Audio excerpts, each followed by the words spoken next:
Good morning. Good morning. Good morning, everyone from the American Heart Association home office. Welcome to STEM Goes Red 2020 style. My name is Dr. Angelica Hardy, and I serve as Vice President of Health Strategies here in the greater Cincinnati area. In that role, I have the awesome opportunity in leading our health strategies work, including things by addressing and decreasing hypertension in our region, decreasing the use of tobacco and e-cigarettes, as well as increasing access to healthy food. I am so excited to bring this program to you once again in 2020 style. And I think our time together this morning is going to fly by. We do have a couple breaks, stretch breaks, maybe grab a snack breaks. I have a couple healthy snacks with me as well. So I ask that you give your full attention during the program, and I promise you'll get an opportunity to get up and stretch. Make sure you've seen the notes kind of scrolling past. Make sure you use your chat box, take the polls, ask any questions to our panel discussion later. And at the end of the program, we will have some awesome door prizes that you do not want to miss. So for our friends watching on YouTube, hello. We want to create a quick YouTube account so you can leave your comments there if you want to engage on Zoom. We do have another part of our awesome team engaging on YouTube as well, and they will shoot me the information, questions, anything engaging in the chat as well. So please participate if you're watching on YouTube as well. So, okay, let's get some friendly competition going. This is the part where I want you to rep your school. I need you to give your school a shout out, the mascot, your school, anything that maybe represents your school, and select everyone when you respond. So not just coming to me as a panelist, but everyone, all 100 plus of you in here right now. So please give a shout out to your school. So I see a couple, go A's, Lakota East, Lakota West. Oh gosh, go A's, Schroeder, you guys are really fast. Mount Healthy Owls, Kings. Okay.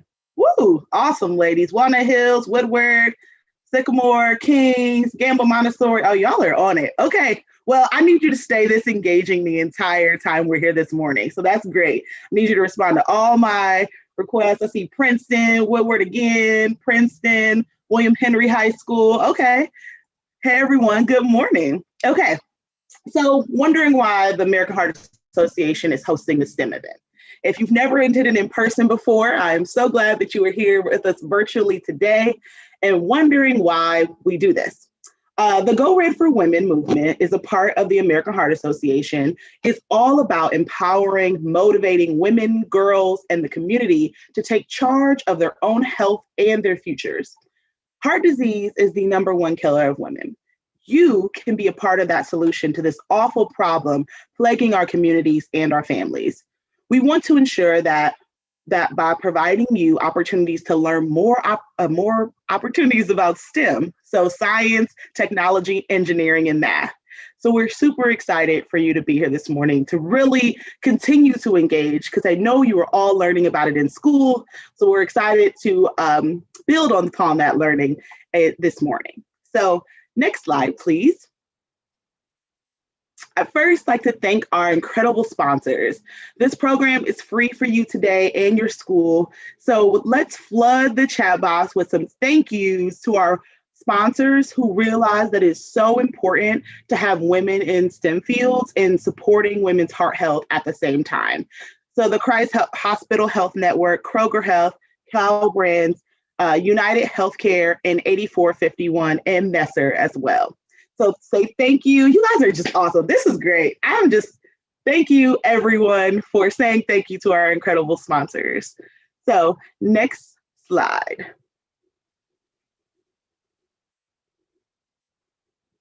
All right. Anyone else still waking up this morning? I was struggling. I'm gonna be honest. You can't tell because I have the red lip. That always is a key with our American Heart Association.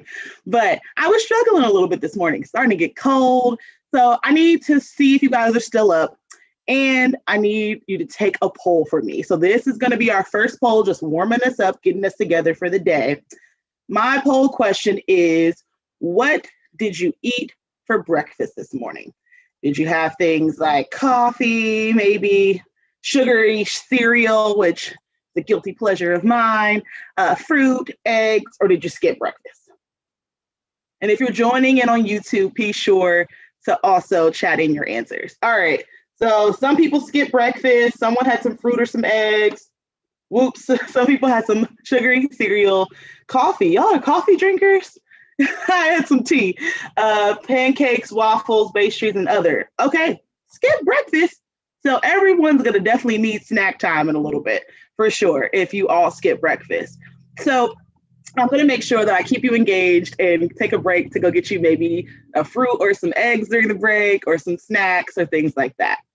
So, all right, I'm not doing my job unless I tell you a little bit about heart disease and why we're together today. Did you know that 80% of cardiovascular disease is preventable? We have the power to take control of our health, and we need to stay healthy if we, women, want to change the world. First lesson is knowing the signs of a heart attack. So did you know that men and women have different symptoms? Take a minute and look at this graphic. There might be a quiz later. So now you're going to hear from a few young women living with different types of heart disease. So take a quick look at this, and then you're going to hear from a couple women in our community. There may be a little transition in virtual space. When I was born, my mom was told by doctors that I probably wouldn't be able to live long without a transplant and live on all these meds and IVs and different things like that. When I was 6 years old, I had my first heart transplant. When I was 12, I got a pacemaker. I had my second heart transplant when I was 16, and now I'm 19 and doing the best I've done ever in my life. No matter what age, heart disease can affect anyone. I am living proof that you can fight this and win.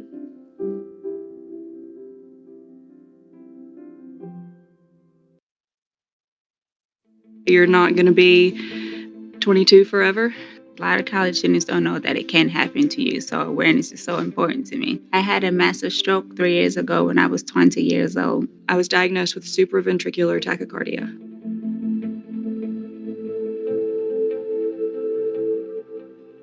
There's going to be a day when future you is going to think it's awesome that you quit smoking, whereas right now you think, this is fine.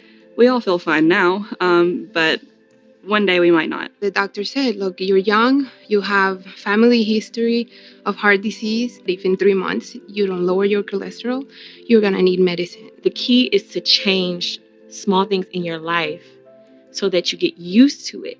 And you start craving healthy foods, like you start craving a salad, you start craving fruit. And that's what makes you healthy. I have my degree, I have a job, I'm living in New Orleans full time. I'm also taking care of my heart in a way that every 23-year-old can take care of her heart. It's not just damage control, it's now with an eye to the future. And I think that's an extremely lucky position for me to be in.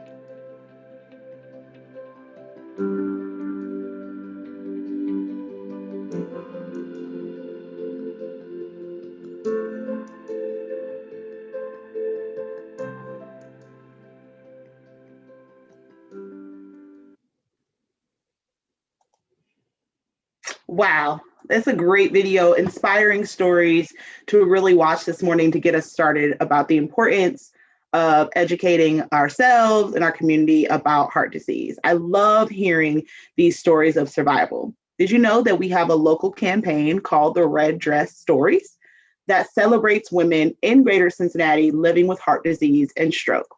If you know a survivor, if you are a survivor and would like to know more and participate, please email Courtney Martin at heart.org. Her email is now in the chat box, and you can copy it and send us an email to get involved. Okay, let's see if you were paying attention before we get the stretch break. Let's go to our next poll. Which of these symptoms a woman might experience during, sorry y'all, too many pop-ups. Which a woman might experience during a heart attack? Lists, and you can actually have multiple answers. So I see a lot of nausea and vomiting, jaw, neck, upper back pain, chest pain, pain and pressure, shortness of breath. You guys pretty good. Pretty good. All right. So good news, you're all correct. These are all symptoms women can experience. Most often it is a combination of these symptoms.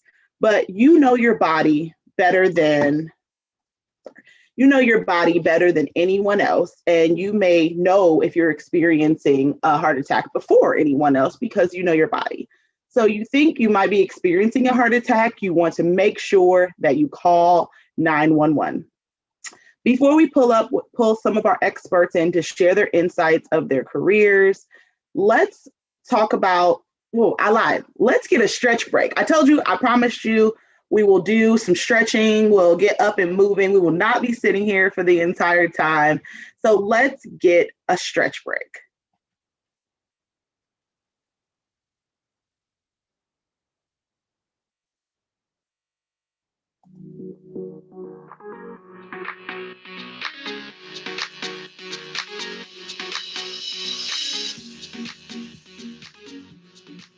Did you know that LeBron James and Aaron Rodgers practice yoga? How cool is that? Well, you can practice yoga anywhere and everywhere. So, we're going to do a simple little yoga chair flow.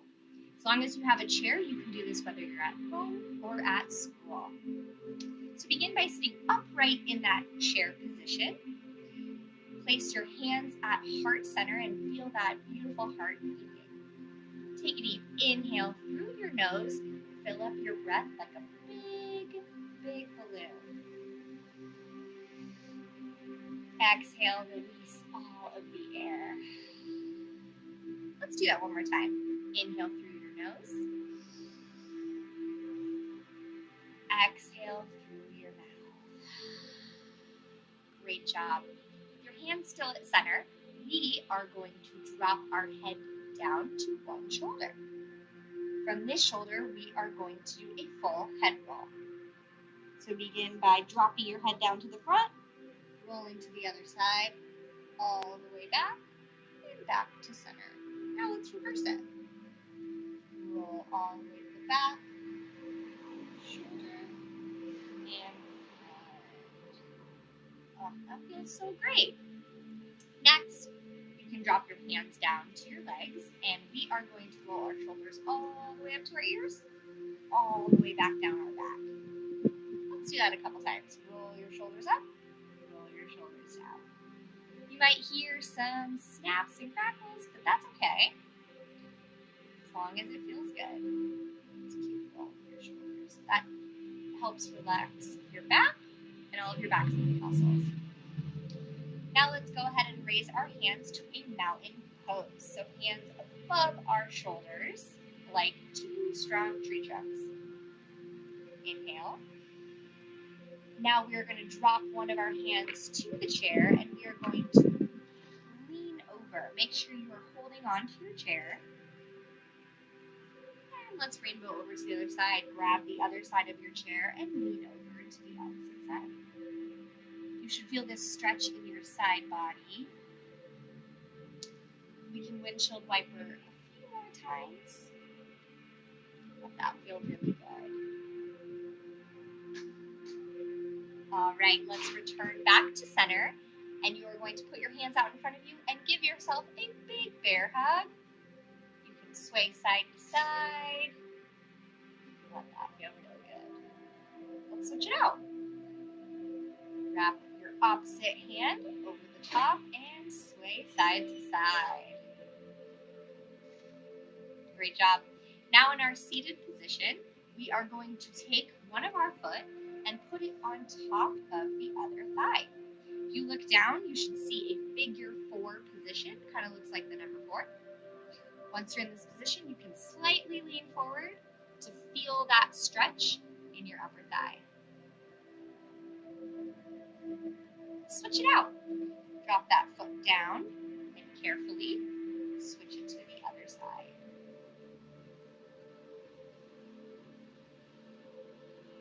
Great job. A couple more poses. Raise your hands back up to mountain pose. We are going to slightly back bend and cactus our arms. Like a cactus, look and gaze up towards the sky or back up to center. Now we're going to roll all the way down. If you can touch the ground or your feet, lay your chest onto your thighs and relax your head. Now slowly, with your head last to come up, we're going to roll up to a seated position. Roll your shoulders up and down one more time. Great job. You can do chair yoga anywhere and everywhere. See you next time.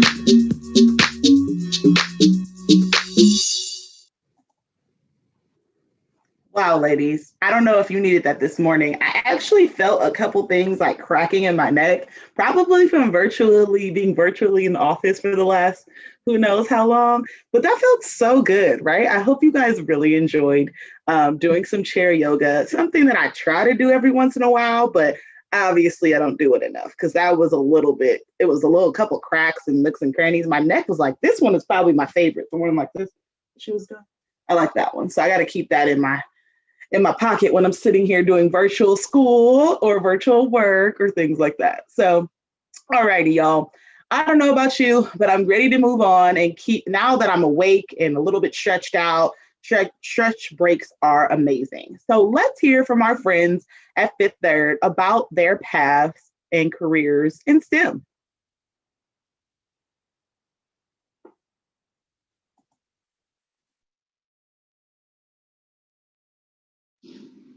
Hi, everyone. I'm Bill Marie. And I am Esther. We're here with the 2020 STEM Goes Red Ask the Experts section. So we're going to ask some questions about how Esther and I got into doing what we do.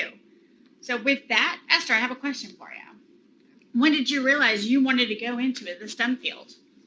I actually got into STEM by accident. I wanted to be a teacher all my life. And so when I went to college, I was thinking that that was my path, but I started to find that I wasn't being fulfilled or I didn't feel fulfilled. And so I decided to do what I was good at. I was extremely good at math. And so I went into accounting and got my associate's degree. And then after that, I went into finance and I got my bachelor's degree. And that got me working here at Fifth Third Bank. So it was by accident, but I'm very glad that I did. That's pretty cool. So tell me, Bill Marie, what was the path you took in school to get you where you are today? So basically, I am a business major. I started off in school, I got my associate's degree as well. I got it in business administration. Then I went off to get my bachelor's degree and I went to this business school. And then later on in life, while working at the bank, I actually went and got my master's in business association. So I have my MBA as well. Very nice. Yeah. Very nice. So what inspires you and why? I really have to say that's all of you. When I think about the future, when I think about what I do and how it makes a way for you to do what you're going to do, that's inspiring to me. Being able to empower young women, being able to empower each other, those kind of things make me happy every day. And so my job inspires me not only to be better, but to do better. But I would say, honestly, people inspire me. Things you do inspire me, things that you will create and invent get me excited about the future. And that kind of gets me going, to be honest with you. That's pretty cool. Yeah, I love it. Okay, Bill, what are you most proud of on your job? I love what I do. I found my calling in life. I've been working with Fifth Third for many years now, and I teach financial wellness. So what I do is I go out to the community, and I get to teach the things nobody likes to talk about, which is money. And how do we save? How do we plan for our future? Plan for that sunny day. And so everything about what I do in helping the community, helping individuals, and impacting the lives around their finances. I love it. I like that too, because when you think of a bank, you don't think of necessarily teaching financial wellness classes. You don't think about going out into the community and teaching classes. You think, I got to go to the financial center and put money in the bank. But there's so many other fields that you can go into. When you think of math and you think of STEM, there's a world of opportunities. And Bill and I have special jobs at the bank where we do a little bit more than just the finance side of it. We do a lot of work and helping people in the community, and we both love it. Yeah, it's a lot of fun. Yeah.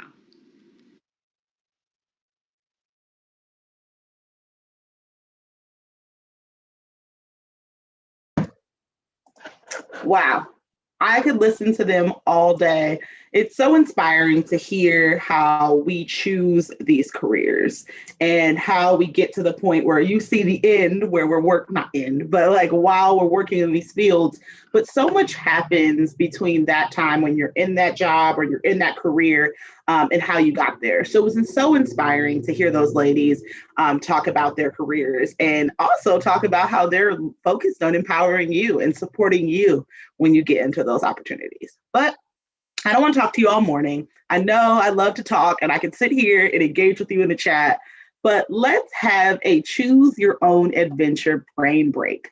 So you can choose three different options, all about space jeopardy, which will be a science option, zoo designer, which is more of a math option, and then toxic jungle, which is a coding option.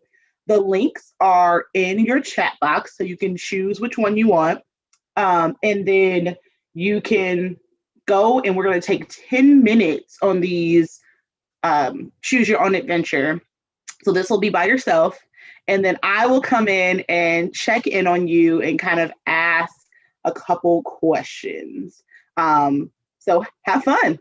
I'm going to choose, I think I'm going to try coding. All right, we'll see how well it goes.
Hello, ladies. All right. How has choosing your own adventure gone for you? Let me know in the chat box if you want me to give you a few more minutes or if you want to move on. So, were you able to try multiple? I will be honest, I started a little rough in coding and then I realized it was timing me and I was like, I gotta get a little bit better at this. So by level 3 or 4, I was like, okay, I figured it out. So do you want to try a new game or sorry, new adventure? Or do you want to move on? Were you able to try a couple of them? Let me know in the chat box and we will either keep going or I can give you a few more minutes to try another one. Oh, tried all 3. We can go on. I just used some calc methods. Oh, awesome. Only did 1, tried all 4. Okay, so some of you were able to try a couple, excuse me, even in that time. So we will move on. Please take these links, and if you want to try any of these adventure games later on, please do that. Okay, so we're back. We talked about some of the different Space Jeopardy was fun. And please take them if you would like them, and you can always try them later. So if you were one of the people that said to give you a few more minutes, please take them. We'll have another break, and maybe you want to play in another break or later this afternoon when you have some free time. All right, so now we're going to do an escape room together. I do not know all the answers, so I'm really relying on you to make the guesses in the chat box. So you ladies have been awesome all morning with helping me in the chat box, so please continue as we go on. So we'll do this together, and here's the link you want to follow along, or if we need to go back a page or 2 for a clue. So, someone said I'm good with these. Perfect. I need this. I'm okay. I've gotten out a couple of escape rooms, but I've also been bad at them before too. All right. My friend Courtney is actually going to help one of our Go for Women directors is going to help us through this exercise. So we're going to do it together. Good morning, ladies. And Hey, like Courtney. Angelica, I am not good at these, so we are fully relying on your help this morning. I don't have the answers. I did start this one a couple of weeks ago to make sure it wasn't too hard or too easy, and I got the first few and then promptly forgot the answers. So I'm going to share my screen. You can't answer anything. You can't help us because we have to be in this together. Okay. Yeah, I wouldn't remember how. Okay, so I'm going to share my screen. We're going to do this activity together. And then Amanda or Angelica, as these ladies provide some answers in the chat box, maybe you can shout those out to me so I can input them in. I got you. Form. All right. Awesome. And Divya said you look pretty, by the way. She might have been talking about you. I don't know. Well, I'll take that too. Both of us. Today. Thank you, Divya. I don't know who you're talking to. All righty.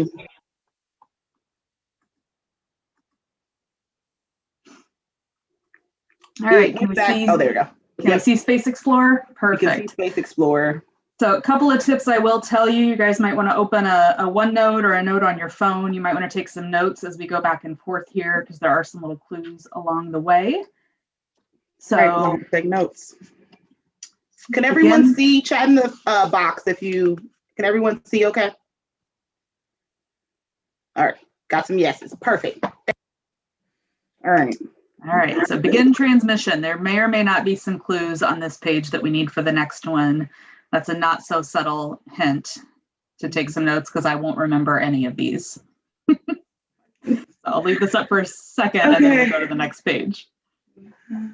Simulation code, okay. 101. Wait, I'm not done. Ladies, are you ready? I don't know what I'm gonna need. That's why I'm relying on them. All right. Do you all have all of this? Oh, put it in the chat. So genius already. Okay. Duh. I'm like writing it down, Pierce. Okay.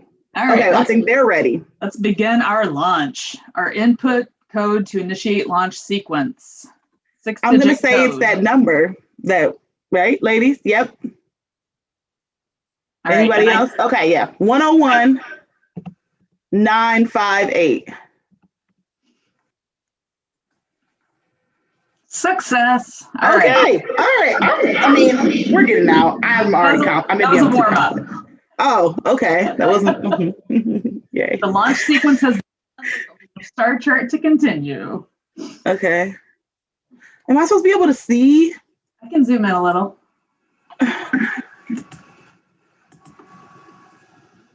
Oh, 184. Count the numbers of the number in each dot. Okay. 184. 184. 3-digit code. Yep, 184. Our ladies are supporting me. Oh, what? Giving us a hint. What order the color tells you stop and go?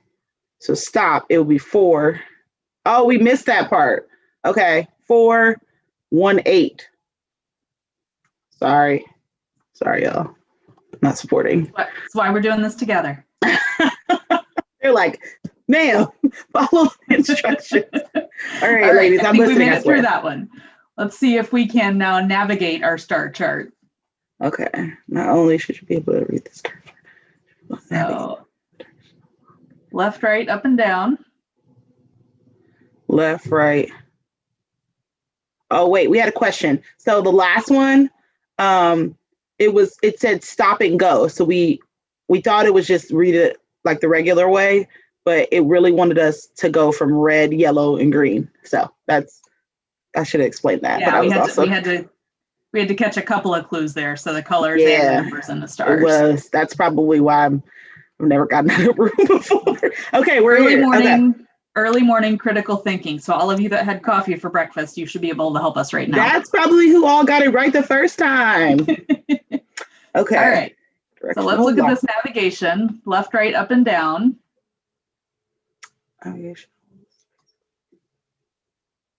Begin at Polaris, then proceed Prigyon. Next, the Polix, followed by what? Then stop it. Might make more sense when we keep scrolling down to the star chart, but this is something we might need to come back to. Should I take a picture or something? I don't know. Note. Ladies, help me. Okay. I said, okay. I think y'all are going ahead and helping, I guess.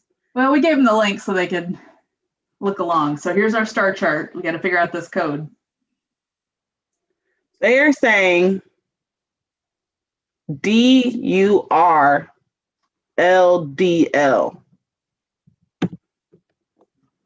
Down, up, right, left, down, left. Well, okay, I lied. No, they're saying, was that right? That was right. Oh, yay! We had a couple different, yay! I don't know who got that. For brilliant high school students. That's all I can say. Who else got it? You guys, so many people are responding. I think it was Elm Woods. Awesome. Is the one I read with that one. So, yay! Okay, keep going. I'm excited that we're doing Beautiful. Good. Okay. So the next one, it says you might need to open a new tab to Google search. So get your phone or a new browser window open. I'm really not. I'll be honest. I'm over here just reading the comments because this is them all the way. I thought it was 184. So. All right. Got to be able to identify M31, M51, M63, M101, and M104. Okay. M31 is known as Andromeda Galaxy. It's the first answer from Kelly.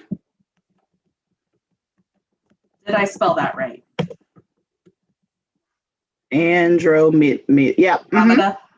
Andromeda. Andromeda. Right. Yep. Everybody said yes. Kaylin agreed. M51 is Whirlpool Galaxy. Oh, wait, now y'all are everyone's there now. Okay. Thank goodness for Google. I know. Whirlpool Galaxy. Tell me Galaxy. if I spell something wrong because it won't let us go through. Okay, yeah. Right. No, that one's right. Whirlpool Galaxy. M63 is Sunflower Galaxy. Right? Yep. Okay. And then M101. I see a couple people are saying Pinwheel Galaxy. Good news is if we try and we're wrong, we can try again. Okay. Pinwheel Galaxy. I know I'm like super close to them. I have glasses on, but it feels like they're not working. And Sombrero, Sombrero. Sombrero? Yeah. Sombrero Galaxy. Or 104? For 104. They're really just telling me one by one, so I'm going to say yes. Okay. If that doesn't work, please make sure. Noelle said, let's make sure we use proper capitalization.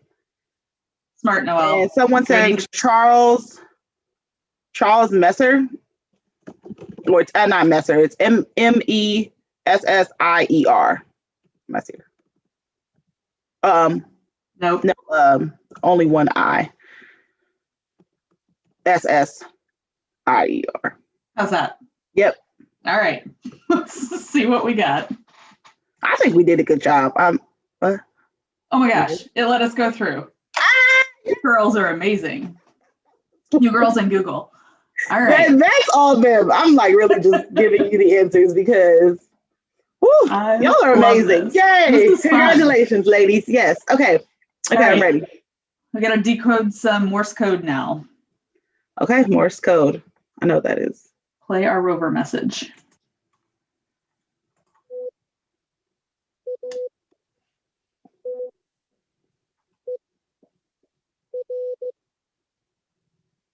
Okay, we're going to play that again. Everybody ready with their notes, dots, and dashes? Ready. I'm ready.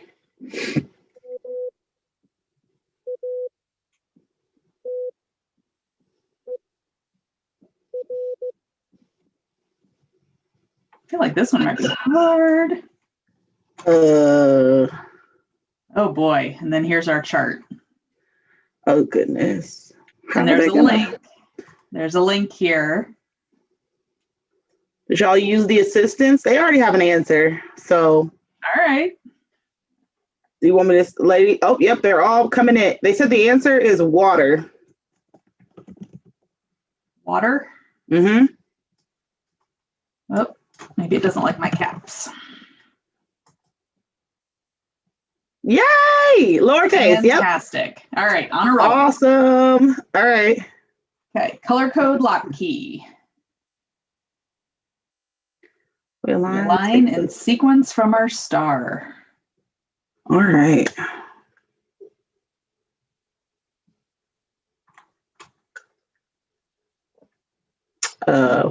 What?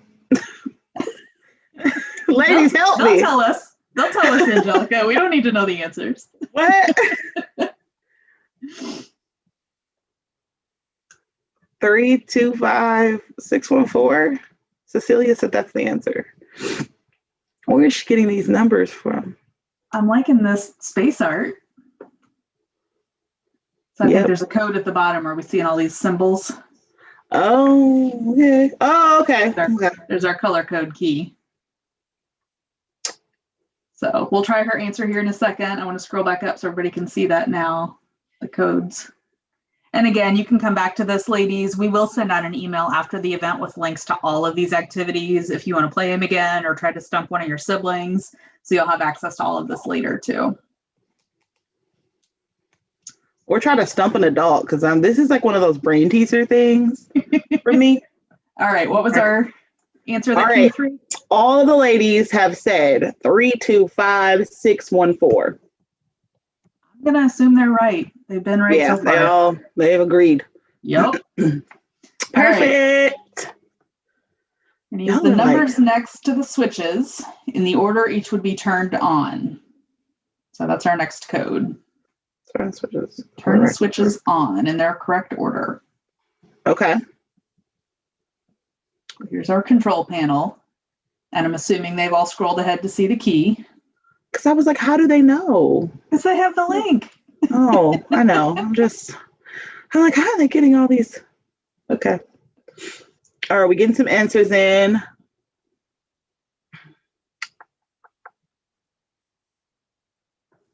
All right. Are we right? Cecilia, Alina, they said 516342. So that's the correct order to turn our switches on. 342. 342. That's what we got. Congratulations. Hey! Does that mean All we right. like won? Are we out? We are out. You guys nailed it. Okay. Nailed it. That So, was a ladies, really this fun is one. my first time being out of an escape room. And I'm pretty excited. I know I didn't do like anything, but you know give what? It the was a team answers. effort. You read their answers. You gave them to me. Super I'm fun. proud. I mean, I'm really excited. Now, if I could just keep this same energy in an in-person one, then I would love them. So, You know ladies, what? I am so happy. Post COVID, we'll go do one in real life together. Yes, we'll do one in real life and we will win. There you go. All right, This is ladies, great. thanks for playing. Thanks for getting all the answers so I didn't have to use my brain too much this morning. I hope you had fun. Thanks, Courtney. All right. So that was so cool. I really, really enjoyed that. I had no doubt that this group would carry me through and figure out all the clues. You guys are so engaging and had all the answers right. It was great. So I'm not sure about you, but after that, I could use a coffee refill / tea refill. Let's take a few minutes and we'll take a 5-minute break and I will see you right back here.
We're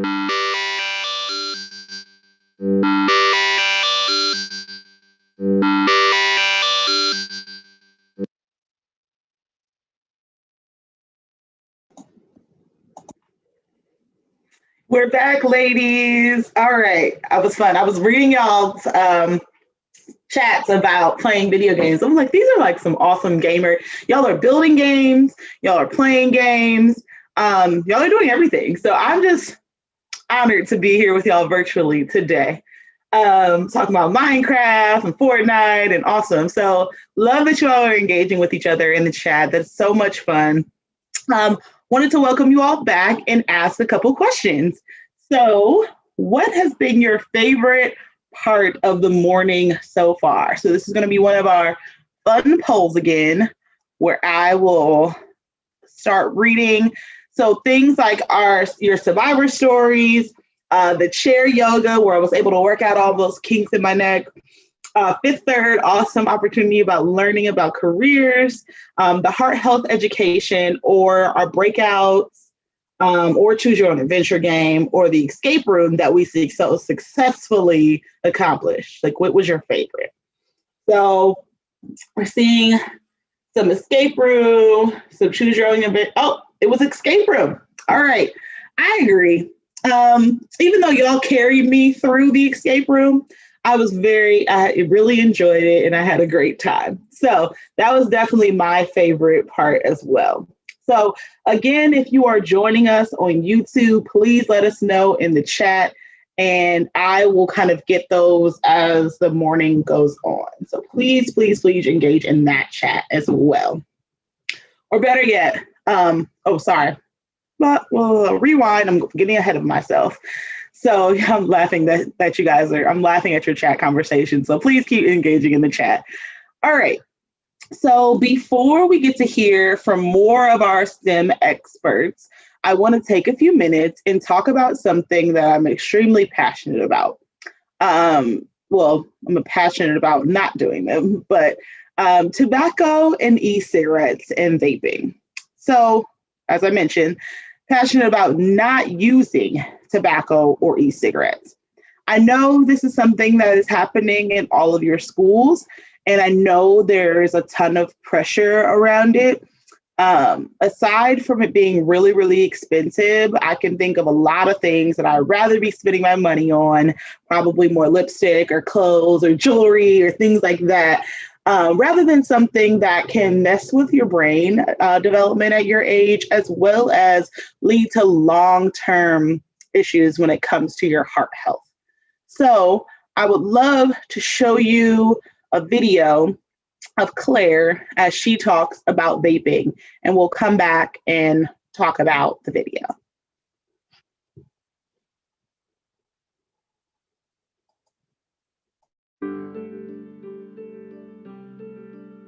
I'm Claire. I'm 16. I'm a junior. Well, I started vaping when I was probably in 8th or ninth grade. It started through sports, honestly, just people on my team. Like, that was who I was with most of my time. I didn't like it at first. It hurt. I coughed. I was like, this is icky.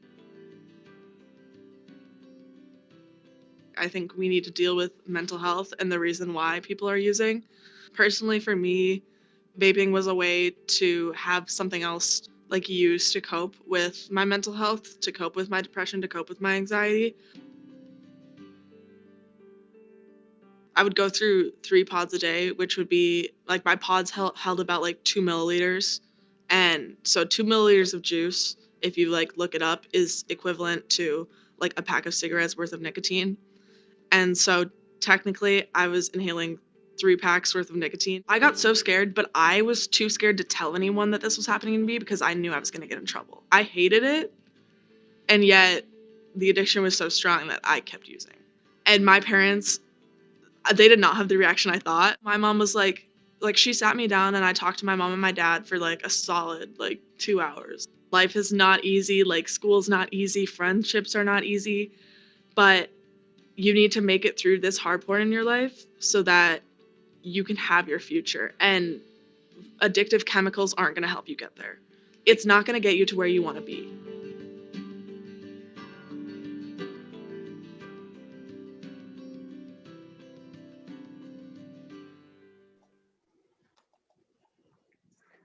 Awesome, ladies. I think Claire's story really explains why we don't want to vape. We know the importance, we know what the health implications are, but it's also really important that you know that there are people there to support you. I think the best thing that Claire mentioned is how her parents reacted and how she's now able to tell her story to inspire and really hope that you will not vape. And if you are vaping, you will get some help in order to quit. So thank you for watching that video. And definitely want to support friends. So that's another big thing. If your friend's trying to quit, or if your friend needs support, that's another. I think you guys are all super supportive of us, even though we're not physically together, but virtually together. So I know all of you are super supportive and can also support your family and friends in that as well.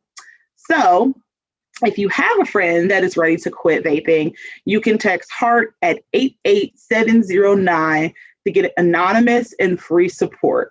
So if you need tips on how to stop smoking or other resources, you can click the link in the chat box that's in there right now. And we have a few minutes if you have any questions about tobacco or vaping. I do this work every day. I have the opportunity to work with health departments and schools. So if you have any questions, either ask in the chat box, but you can also use the Q&A feature as well. So you have that at the bottom of your screen where you can ask questions. I also want to say our awesome YouTube friends that are watching on YouTube, please get your questions to me. I have my phone in hand so I can receive those questions from our awesome team members as well. So please let me know if you have any questions about vaping. Does anyone know someone? Does anyone need support on where to go with their friend? If they need help, I'm your girl this morning. So please let us know if you have any questions. I know a couple of the panelists already stated, they're like, just don't do it. It's not good for you. So that's great. Thanks, ladies. But if you have any questions, please let me know. All right. So isn't it safer to vape than smoke? So I think this is one of the most common misconceptions when it comes to vaping and smoking. So actually, the market industry created the term vaping. Vaping is smoking. I think they try to differentiate the two because after, you all were probably not even born, but 25 years ago, there was huge pushes to eliminate tobacco use and smoking has started to lessen all over the country. So kind of created the terminology of vaping and different kind of cool terms, but they're the exact same thing. So vaping is smoking. We continue to use vaping just because we want to make sure that that they're the same and not differentiate them based on an electronic cigarette or e-cigarette or smoking actual cigarette. The nicotine is the same, or as Claire mentioned, actually a lot more in one pod than there are in a whole pack of cigarettes. So if you think about that, it's definitely not safer. They are both equally, they're both considered smoking. And then we still really don't even know how much research there is for the long-term effects of vaping because it hasn't been around that long. We know the long-term effects of smoking, but we do not know the long-term effects of vaping and how they'll have on our bodies. So sorry, now I'm talking too much and you guys have multiple questions. How to help a friend stop without forcing them? Oh, that's a really good question. I would definitely say support is the most beneficial way to do that, and maybe just providing resources and support if they're ready. they may not be ready, but if you're there when they are, that is the most important thing. So if they are open and willing to have resources like the free ones that we've provided for you today, and we'll send out an email after, I would say that's the best way. People are only going to quit when they want to, but you can be there when they're ready to make that decision. And when it gets hard, you can be there to support them through it. So that would definitely be my advice on how to help a friend without forcing them, because you really can't force them, but you want to be there when they're ready to make that decision. So if you encounter someone vaping, how do you confront and help them? I think this is a little harder of a question because I don't know if it's like a person you don't know or not. But if you maybe are friends with that person, I'm going to say that. Maybe you can talk to them about similar to the last question of like support if you're ready to quit, how to be healthier, maybe talking about the negative benefits when it comes to just cost, right? The cost of those products. And then also, it's like not fun to be addicted to anything. Like, thinking about addiction and how Claire mentioned that she literally couldn't stop. And it wasn't even that she wanted to do it anymore, but her brain was so used to that amount of nicotine that the vaping products had that she could not stop. So I would definitely say, similar to the last question, was definitely supporting them when they're ready to quit and with information. And if it needs to bring in like a physician or maybe someone to support you that's an adult, I think that would be really helpful as well. If there may be additional things like going to the doctor as well as that. So how can you help your friends stop smoking if they weren't willing to? I kind of mentioned that, kind of help warn them, utilize some of the facts about it. We have a lot of resources in that quit smoking tobacco work where it's just supportive information about like how much it costs, things when it comes to long-term effects, both short-term effects. And one of the biggest things is with you all, your brains are still developing. Just thinking about that, you really want to give your brain all the awesome things for it to keep growing and, well, not growing, but enhancing. I don't think our brains necessarily get bigger. They just learn new tricks. So you guys can do more coding and you can do more escape rooms and things of that nature. And we don't want nicotine to impose on your brain development. So those are really things that you can help them really learn. Your brains are like a sponge and you are continuously learning and engaging with different things. And you don't want nicotine to kind of hinder that. So I would definitely say using kind of the information and facts that we have. Oh man, how do you help your friend when he says he stopped but is just lying to keep your friendship? Oh, that one's really hard. I will definitely say at that point, maybe you really support them and say, I know you're still vaping and I really don't want to be friends. I don't know. I don't want you to lose your friend, but I want to say support them 110% when they're ready to quit. And maybe that's the thing. When you're ready to quit, I'm here. But if not, that's not something that I want to really do, or here's how I can help you. There's so many resources. So maybe it's sending a wonderful text saying, I have this awesome STEM event today, and I learned that you can text HEART to 88709 and get more information, and it's anonymous and free. So there may be not willing or not wanting to put themselves out there to this. So just thinking about that. Elma said, show that smoking can hurt you, cancer, bad breath, teeth rotting. If that you think may help with your friend and stuff like that. How can you get someone to stop chewing tobacco? These are all the same resources. So there wouldn't be a separate resource for chewing tobacco in comparison to e-cigarettes or vaping. It will be all the same kind of resources and support that you would need. So, someone said, a dentist showed my friend a scan of all the pre-cancer in his mouth. That was motivation for him to stop using tobacco products. That's a really good one. Yeah, so definitely dentists can show information about how not only your teeth can change, but You can look up photos of how your face potentially can change drastically from having those foreign substances in your body. And then we, think about the theme of all today, like protecting our hearts, making sure we live longer, healthier lives. And how do we do that? And that's by not smoking, or if we have tried it, or maybe you're trying to quit, that we're going to the other side and we're quitting in order to improve our heart health. So that was great. Yeah. I think there's one more. Let me check to see if questions. I have a lot of different places to check. Okay. So one question, I vape to deal with stress of high school, and it helps. If I'm not supposed to vape, how should I deal with stress? I think that's a really, really good question, because I feel like so often we're trying to think that these substances will help us deal with stress, but really they're actually doing the exact opposite.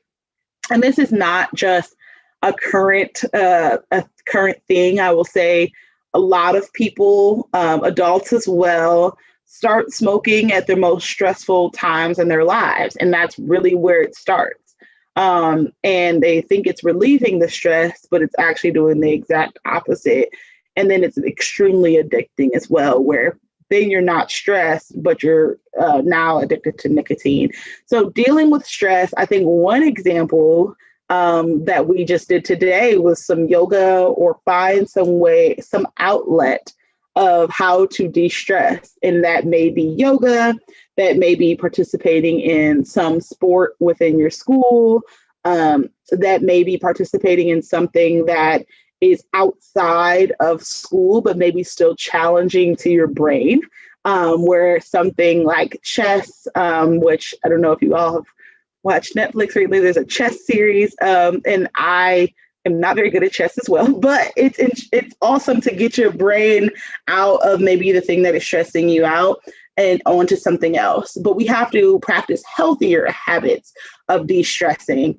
And I don't know if you all like to run. I know it's getting a little chilly right now, but it was really fun to go outside, take a walk, and do any of those things. So trying to find healthy ways to de-stress.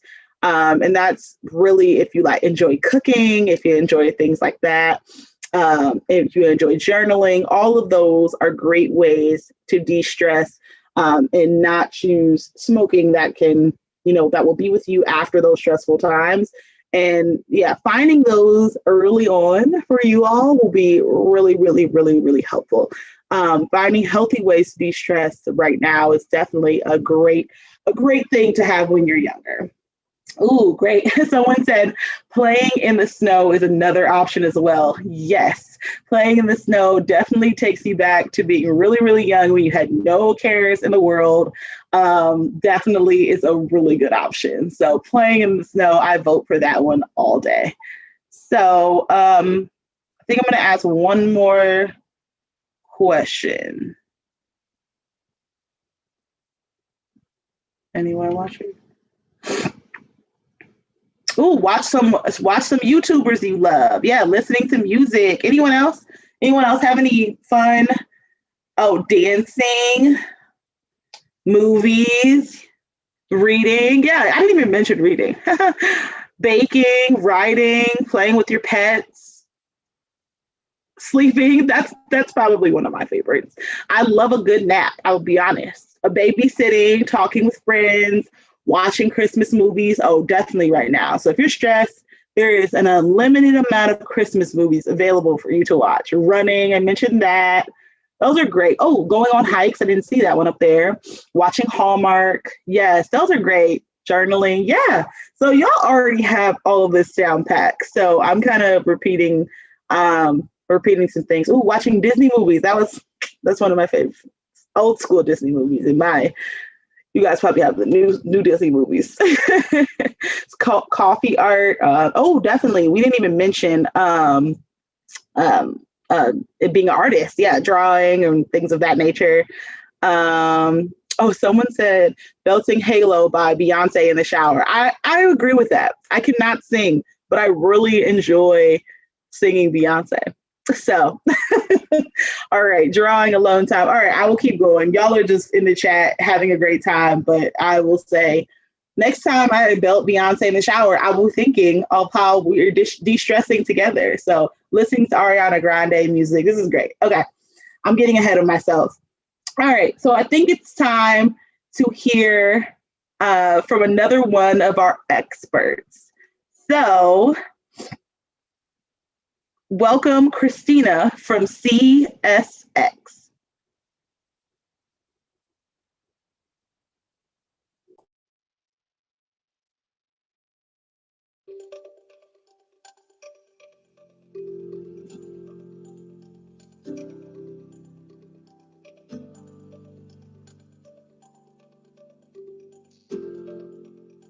Hello, my name is Christina Stallings, and I am a Senior Technical Director for CSX Technology. I realized I wanted to go in the STEM field when I had an opportunity to visit DeVry Institute.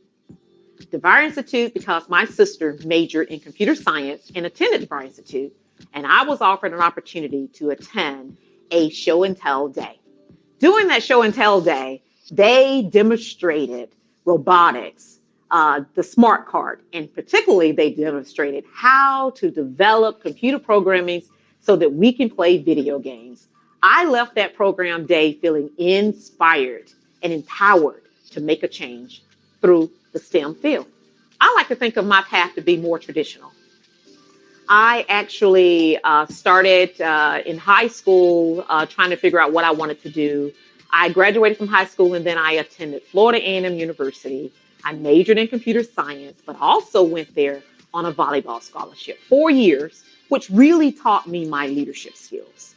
From attending Florida A&M University, I had the opportunity to do an internship. That internship was with the United States Senate in their computer center. That really taught me my business related type skills starting at an early age.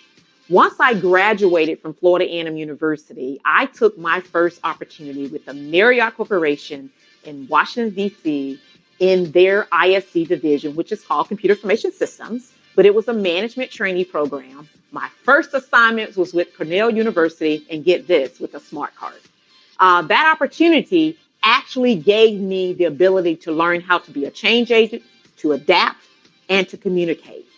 From there, I decided that I've been in DC 3 years. I want to do something different. And that's how I made it to Jacksonville, Florida.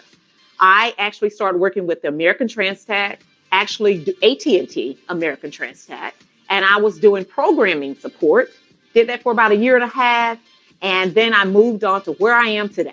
And that's with CSX. And I've been here 28 years. Well, not 28 years in the same department. I started my career off with CSX Intermodal.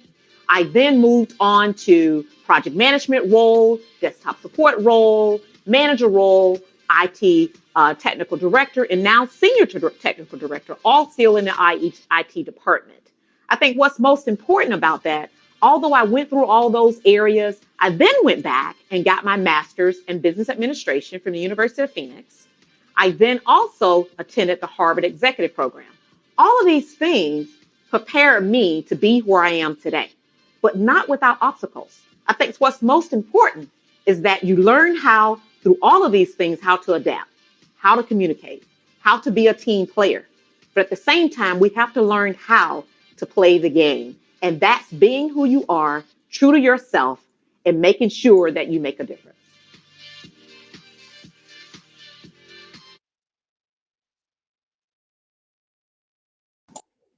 All right, ladies, how inspiring was it to hear from Christina and her story of how she got to where she is? And I think it's so awesome to hear the paths, right? We know we always see people as kind of their journey, but there's so many paths. And I love that she mentioned obstacles, because the reality is we will all have obstacles that we will have to face, but it's how we overcome and how we push through to really inspire to go to and achieve our dreams. So really, really interesting. And I also will say I have been watching your chat while we were watching Christina, and seeing you guys all talk about music and engage with one another is just also really inspiring and empowering, even though we can't be all in the same place physically, that you guys are finding commonalities with you all today. So definitely look into careers at CSX and continue to look for women that are doing inspiring things in different places in STEM. So soon we will have the wonderful opportunity to talk to some incredible women, and you'll have an opportunity to ask them questions.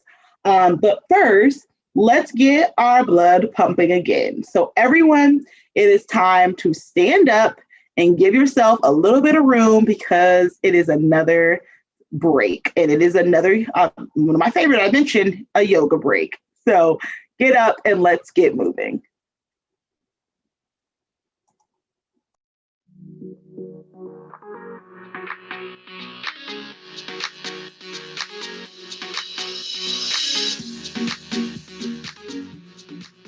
Hey everyone, welcome back. Today we're going to take a few minutes to stand on up and stretch it out so that we can feel ready to take on the day. So we're not going to need too much space, but go ahead and stand up. You can be on the mat or just on the floor, anywhere you are. And I love to always start us out by checking in with our posture, or how we're standing. So I want us to be standing nice and tall. So something that helps me is to imagine that there's a string on the top of my head that is pulling me all the way up to the ceiling. So I'm straightening my back out nice and tall, shoulders are rolled back, and now I'm standing in my tallest posture that I can. Let's all take a few big deep breaths to start us out. So while we breathe in or inhale, I want us to bend in and reach those arms up. And as we exhale or breathe out, dropping those arms back to our side. So inhale, bending the knees and bringing the arms up. And exhale, drop them down. One more breath like this. Inhale up. And exhale, dropping it down. Awesome job. Now let's go ahead and get a few neck stretches in. So let's drop our chin to our chest, just as if we're looking at the floor. And we feel that stretch in the back of our neck. And now nice and slow, I want us to roll our head over to one side, as if our ear and our shoulder is trying to meet. And we feel a stretch all alongside the opposite side of our neck, dropping it back to the center, and now gently rolling it over to the other side. Now we're feeling that stretch in the opposite side of the neck, and dropping it back down to the center, and bringing it up. Now let's take our hands and place them right on our hips, get nice and comfortable, and let's just drop to one side, so we're as if we're pointing our elbow to the floor underneath us. So we're just going to shift our hips and point that elbow all the way down to the floor. And now we feel a nice side stretch on this whole side of our body. Using that core strength to bring us back up. And let's tip over to the other side. Feeling that stretch all the side of the body. And straightening back up. Awesome job. Now let's take our hands and reach behind our back like this. So we can either interclasp our fingers or just hold our hands. And I want us to push open. So we're reaching towards the back of the room and our chest is expanding. Feeling a nice chest and shoulder stretch here. But now, let's slowly drop to the floor. Our chest and our head are dropping to the floor, and our hands are reaching up towards the sky. Oh, and noticing this stretch and how it feels in so many places of our bodies, the back of our legs, our hips, our shoulders. And dropping those hands down in front of us. Let's scooch our feet in a little bit closer. And let's take a few deep breaths.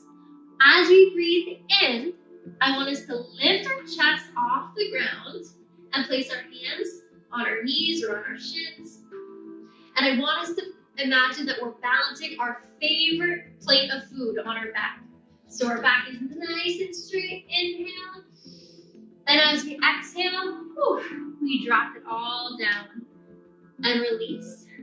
Inhale in, nice flat back. And exhale, drop it down. Awesome job.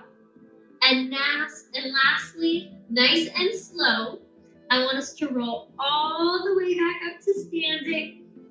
This is not a race. Nice and slow. Our head and our neck come up last.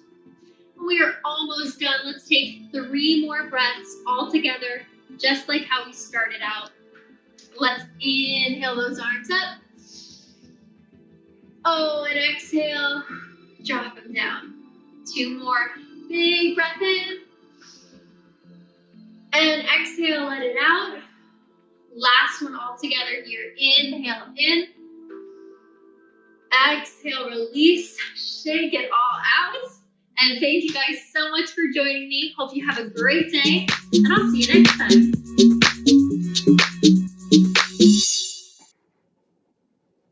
Ladies, did you enjoy the yoga? I'm feeling so much better. Like, my back, I really enjoyed it. If type of 1, well, you guys are already saying you love the yoga, but type of 1, if you actually did the yoga, you actually, sorry, my neck sounded like popcorn. My back and everything sounded like popcorn. And I was like, I think I need to actually add this to my exercise, like my everyday. I should really do some more stretching. So type of 1 in the chat if you actually did the yoga, or if you are going to start doing some yoga. Yeah, I'm going to definitely really, because the way it did sound like popcorn and my neck and back part, I'm not doing something right. So, all right, ladies. Also, while we're typing in, why don't we type in what kind of exercises you like to do? So type that number in on type what you like to do. I know some people mentioned running, and things like that. So if you like talking soccer, playing Minecraft, swimming, tennis, dancing, awesome, marching band, this is great. All right. So we talked earlier about heart health. So we are going to take a quiz to see how much you know about brain health. So click the link that's in the chat right now, and then scroll down and click take the quiz. When you're done, come back over and type easy or tough in the chat box and let us know what you thought about the questions.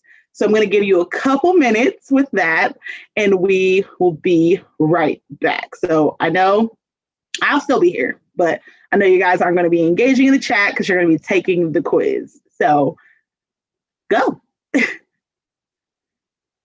I will be waiting for your responses.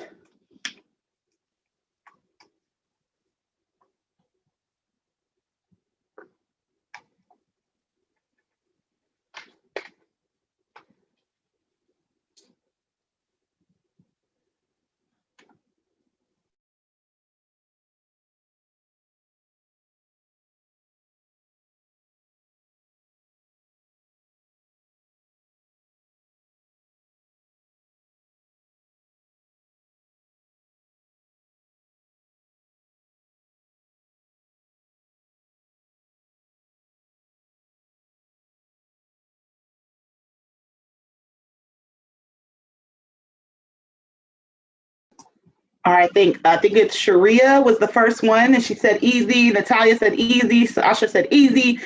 Michelle said easy. Emma said easy. Taylor said easy. Gabriella easy. Isabel easy.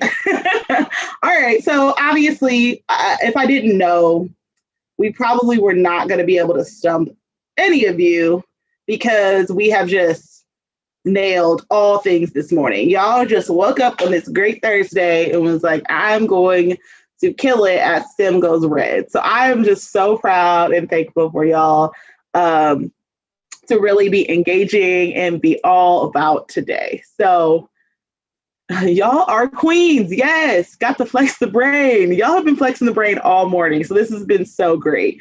definitely made this time continue to go fast. So before we move on to our panel, does anyone have any questions? We have about 2 minutes to go through before our panelists start to come on. And you will also have the opportunity to ask them some questions. So excited that y'all are thinking that this is easy. Ooh, best type of exercise for your heart health. I definitely don't think there's necessarily a best type of exercise, but anything that gets your heart going is the best exercise. So it's all about really working your heart muscle and anything that gets your heart rate up.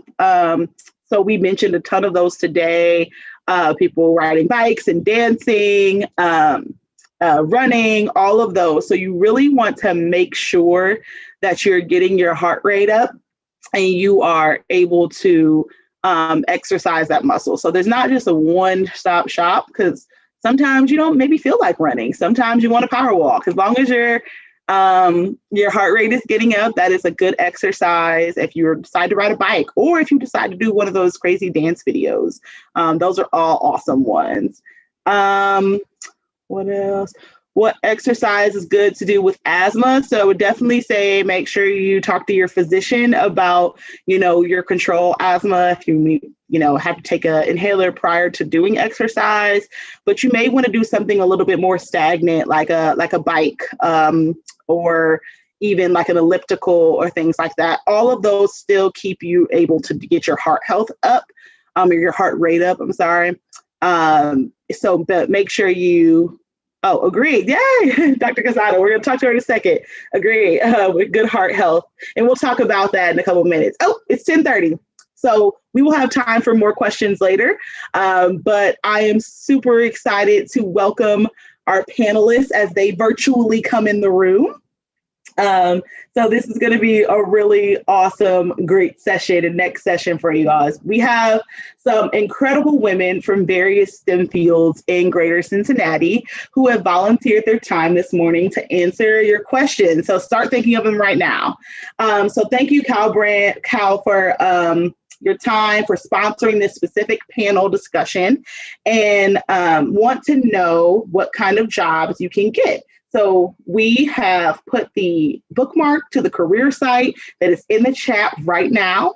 And you may want to grab a pen and take some notes as these amazing women come on and tell you about their careers today. So we'll take a break as the group right after this. So please pay attention to these amazing women that have taken their time out of their day to engage us in this discussion. So let me introduce our panelists. So first, we have Connie Weaver, who's the Vice President of Research and Development at Cal Brands. And then we have Dr. Odaime Casada, who is the Medical Director of the new Women's Heart Center at the Christ Hospital Health Network. And then we also have Christina Lindsay, who is the Senior Staff Technical Program Manager for GE Aviation. And then we have Mariah Adigwe that is a Senior Associate at PricewaterhouseCoopers. So welcome all of these amazing women here today. If you have questions as they start to get on the video and virtually in the room with me today, please start thinking about your questions, put them in the chat box, and use the Q&A feature as well. So I have both of those things open on my side. I'm managing all these different screens. We are ready. So ladies, welcome. Welcome to the virtual room.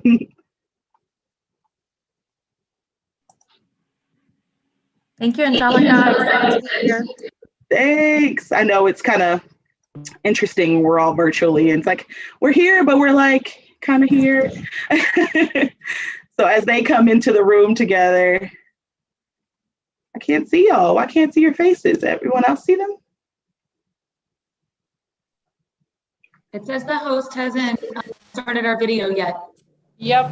Host has to turn on our camera. Then we want to see their beautiful faces. The lady said, our awesome attendees said, we need to see their faces. So we'll get the we'll get the permission so we can all see each other and momentarily.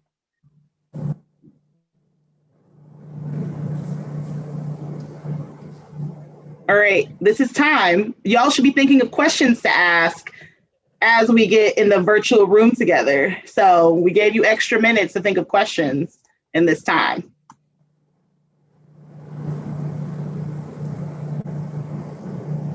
All right. How about that? We're here. Yay. All right. Good morning. And we have had a jam-packed morning. I don't know if you had the opportunity to jump on early. These ladies have gotten us out of an escape room. They did some coding. They did some space exploration. I mean, they have been killing it all morning, I'm going to be honest. So they are really doing great this morning and keeping me on my toes for sure. So I wanted to start off by, I know I did a brief introduction, but I would love to start off and just tell the ladies this morning what you do in your roles that I mentioned. So we'll start with Connie and then Dr. Quesada, Christina, and then Mariah. Yeah. All right, thank you. Good morning. First of all, I want to say thanks to Dr. Hardy and all the organizers of the event, because it's really an honor for Cal to be able to sponsor this portion of it specifically, but an honor for me to be here to talk to all of you because it's something I'm really excited about. And I like to take the time to be able to talk about STEM with women. So thank you so much for the opportunity. As far as myself, as Dr. Hardy said, my name is Connie Weaver and I work with Cal organization, which probably many of you don't know the name. It's actually a Japanese origin name, but you may understand our former name was the Andrew Jergens Company, and that relates to some of the brands that we have. So we have obviously Jergens lotions, John Frieda hair care products, Biore face care products, and many other brands in the portfolio here that you may recognize. And then we have a lot of brands globally across the world. So my role here is leading our research and development group, and specifically around our personal care products for hair care and skin care. I've been with the company for over 25 years, so quite a long time.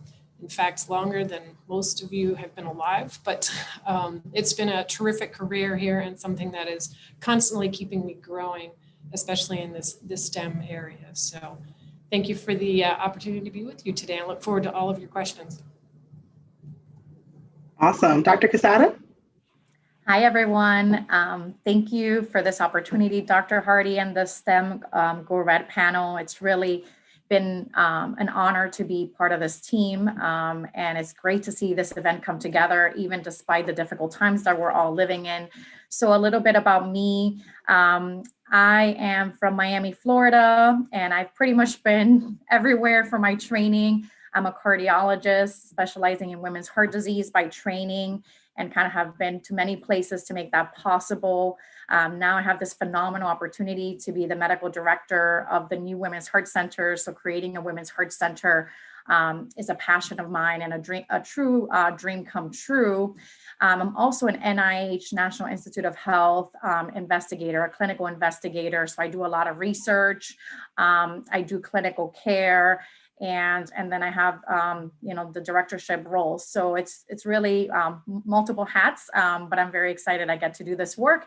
And I'm excited to talk to you ladies about heart disease and women or anything that you may want to know.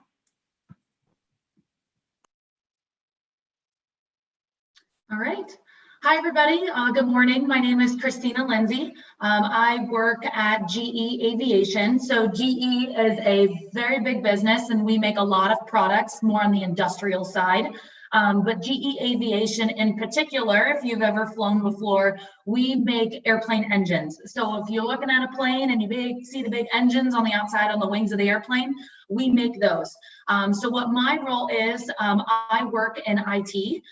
So my role specifically, I support a system that we use at a number of our different global shops. So as an engineer or someone that's working on the shop floor, I have to go in and log in and I have to clock my hours. I have to order material. I have to put in some financial financial numbers, those systems, I am the manager of all of the support for those functions.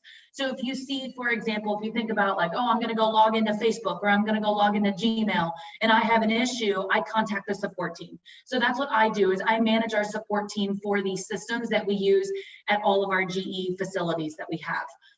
So from a kind of a career perspective, I've done a number of different roles within IT itself.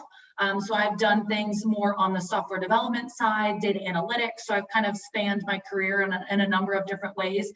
So I would be happy to take any kind of IT or technology related questions. Really excited, just as the other ladies mentioned, really excited to talk to you. I know this is a big passion of mine, and in terms, especially from the technology standpoint, getting girls and young women interested in this field, because there's a lot of really cool things that you can do, a lot of creativity that's in technology. So again, would be happy to answer any kinds of questions that you have from a technology perspective.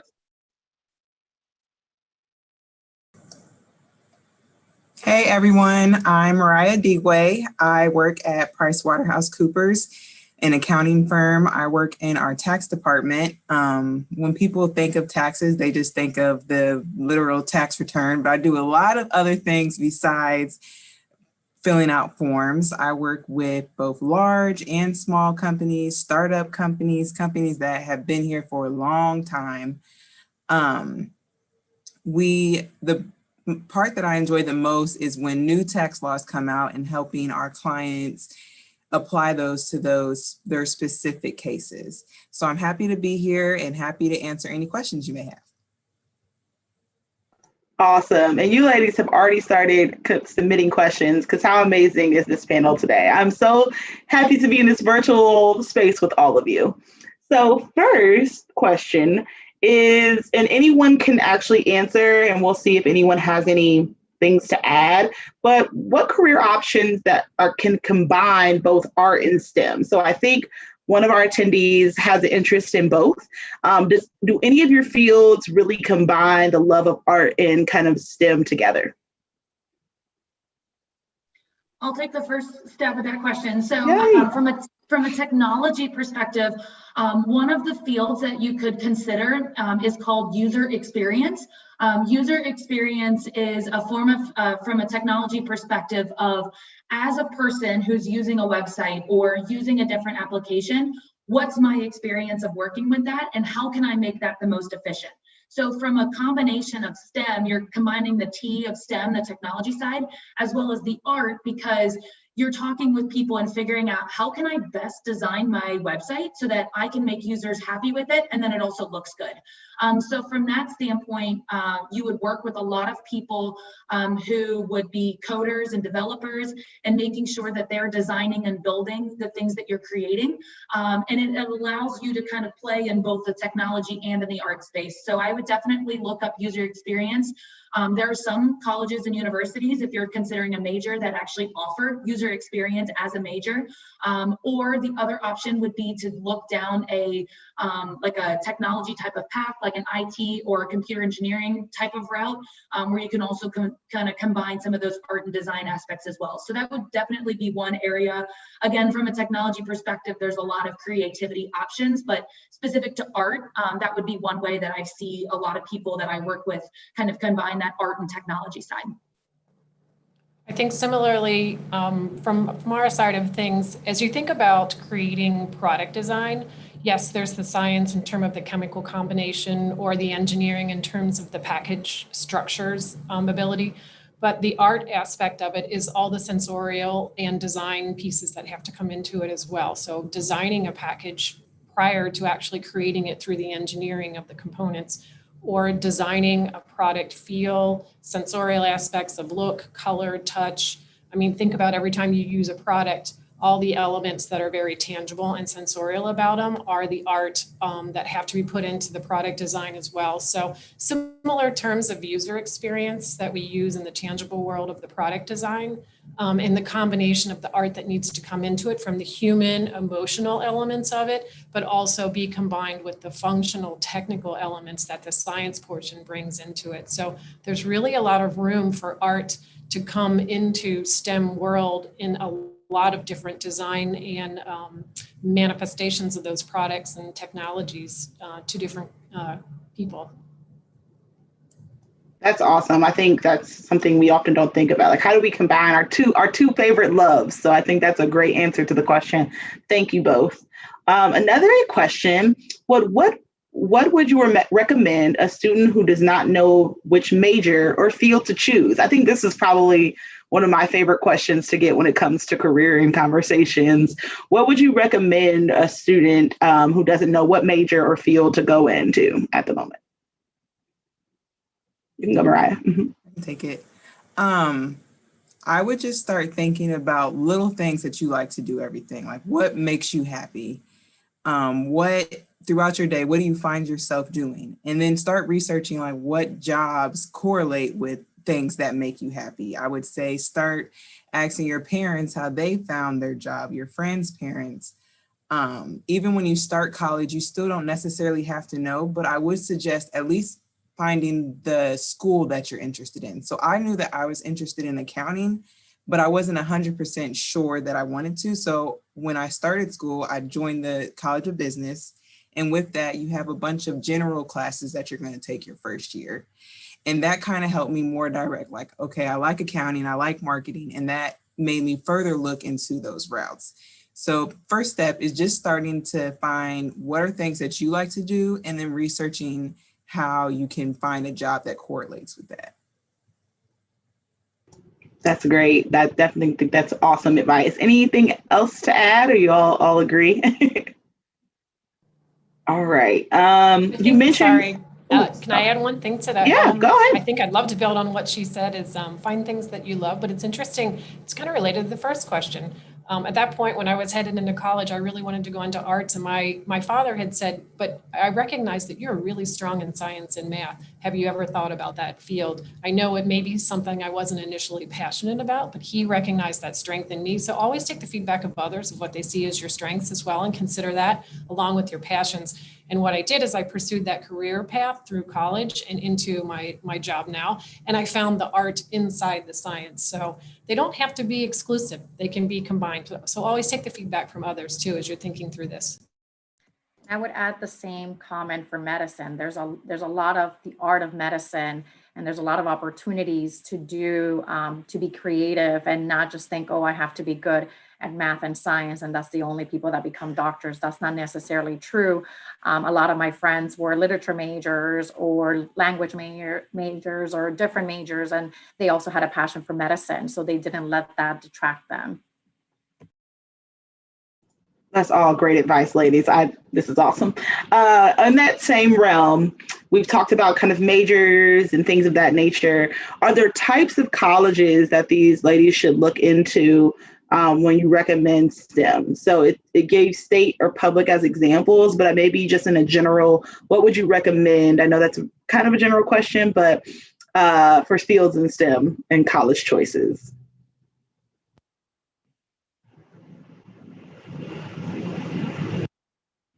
Was there anything that you all looked for specifically in making that choice?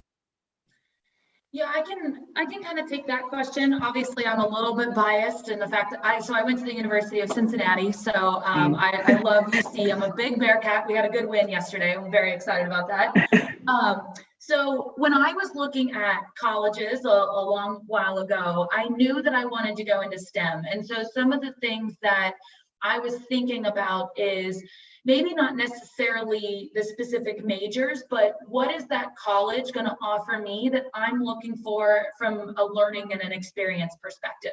So for example, I wanted to go to some kind of college that provided good internship or co-op opportunities, because although I learn well and do well in the classroom, for me, my learning is hands-on experience. And so I wanted to look for a college or university that would allow me to get some of those experiences. And one of the reasons I chose UC was specifically because of the co-op program.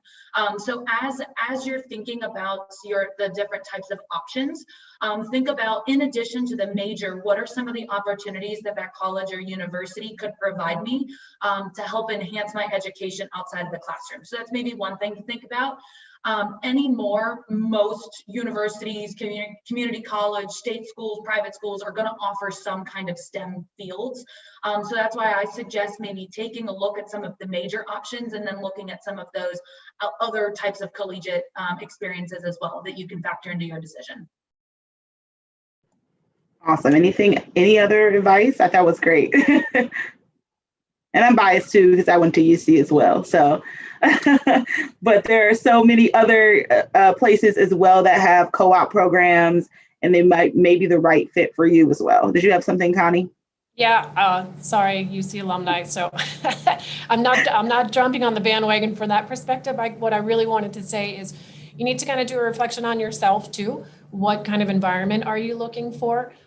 Because in the end, sometimes the college matters, right? In terms of the institutional value that comes along with it, but it also, what really matters is where are you going to be able to perform your best, learn your best, and accomplish your goals, right? And environment matters. So you need to pick a college that also fits with you. So you need to do some inner reflection on who am I? What kind of environment does help me perform my best so that I can get down the career path that I want.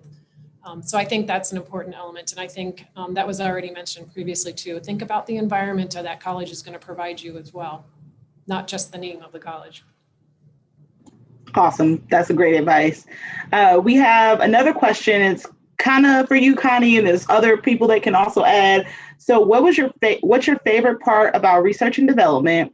And then we answered some of the co-op questions. So I'm going to go to what type of adversity have you faced in your fields and how have you overcome them? So favorite part about R&D, and then any adversity. I think all of us kids have had some at some point in our careers. So anyone would like to take that one as well. So my favorite part of R&D is I love problem solving, to be honest with you. I started out before I entered in the personal care in the beauty field area. I was in the household area. And so the problems were a lot more functional there, how to solve a problem of cleaning something better, right? So it was fun because I love problem solving, whether that's puzzles on my own and little personal things like that, or actually at work. So, and I'm always learning when I'm solving a problem as well, learning from others and learning from the results that I find in research. But then when I switched over to the beauty field, what was really interesting is the problems to solve were very subjective, because what fragrance I like, what scent I like, what feeling I like on my skin, that is a wide variety, right? So the problem I'm solving becomes very, very personal. And so that was always really stimulating as well in the research and how to resolve that. So there are technical components to it, but that's a bit where the art comes back into. So I love that aspect of beauty in research and development as well. That's great. And any adversity tips and how we've overcome all of those. And I know, ladies, I could go on and on. So also ones that you can provide some inspiration to our ladies here this morning. I think I want to maybe start with that. I think, being a cardiologist, it's very common to be the only woman in the room. It is a very male, field. And so I would say, be confident in yourself and your abilities. And, just it's okay to be the first or one of the few people in the room. And you bring a very important perspective to whatever room you're in. So remind yourself of that. And I would say, as a minority too, I have faced being again, in a room where no one else looks like you, but it's good to not only look for mentors nearby, because sometimes you may not have those, but also look for mentors just nationally. And that's one of the things that I really learned about going to a lot of these, participating in events like these, participating in conferences, because even if you don't have those people that look like you and that are pushing the field in what you are interested in, perhaps they're somewhere else. And it's okay to have mentors from afar. So that would be my recommendation. Great. I think can we all answer this question? Because I think we all have probably some. So anyone want to go next? Christina, Mariah, Connie?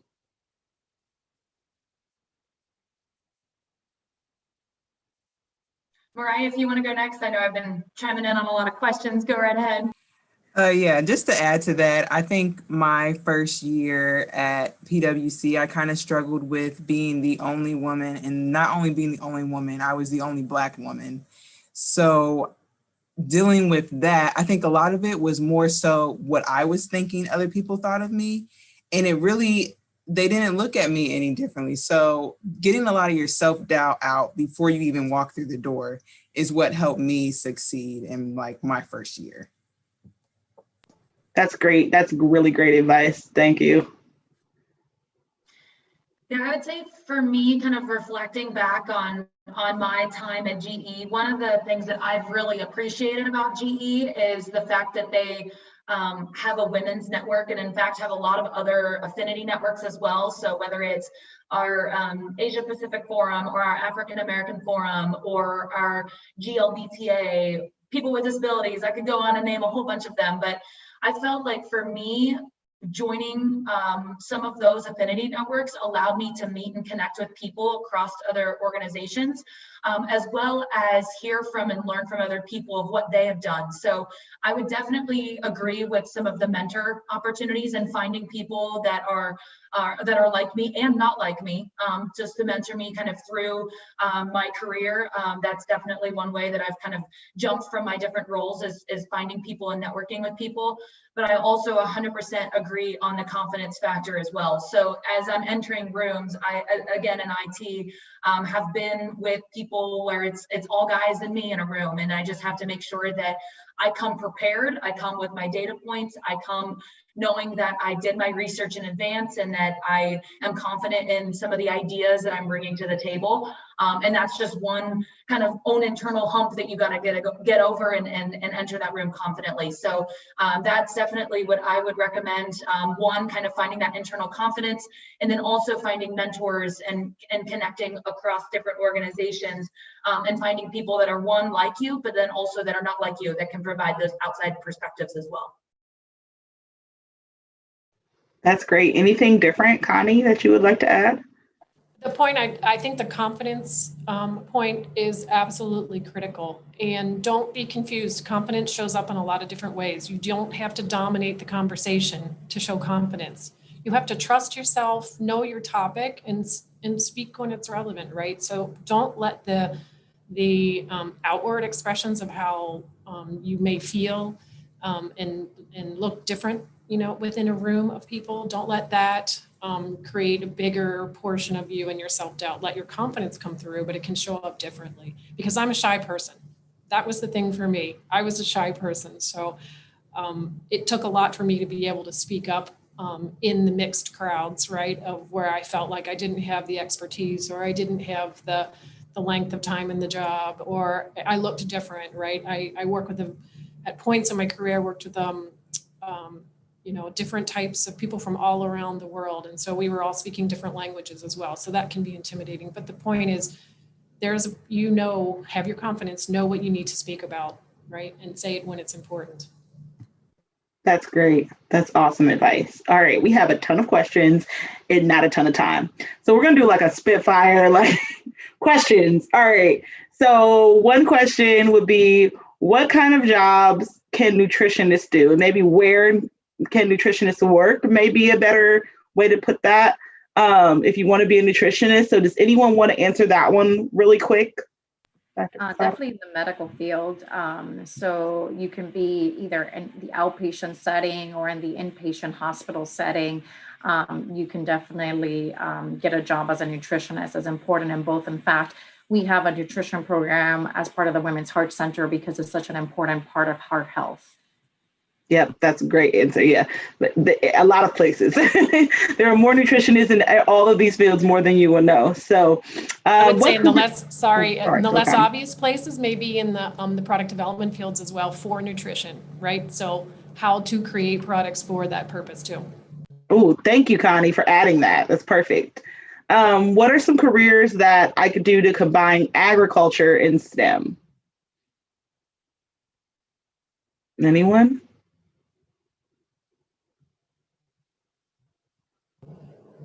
Again, the thing that comes top of mind for me, because I'm in the product development industry, right, is what types of products are about promoting better agriculture, organic science on improving foods, things like that, that also involve research or technology or engineering elements. So there's definitely a whole host of career paths out there and industries out there that you can take both of those interests and combine them.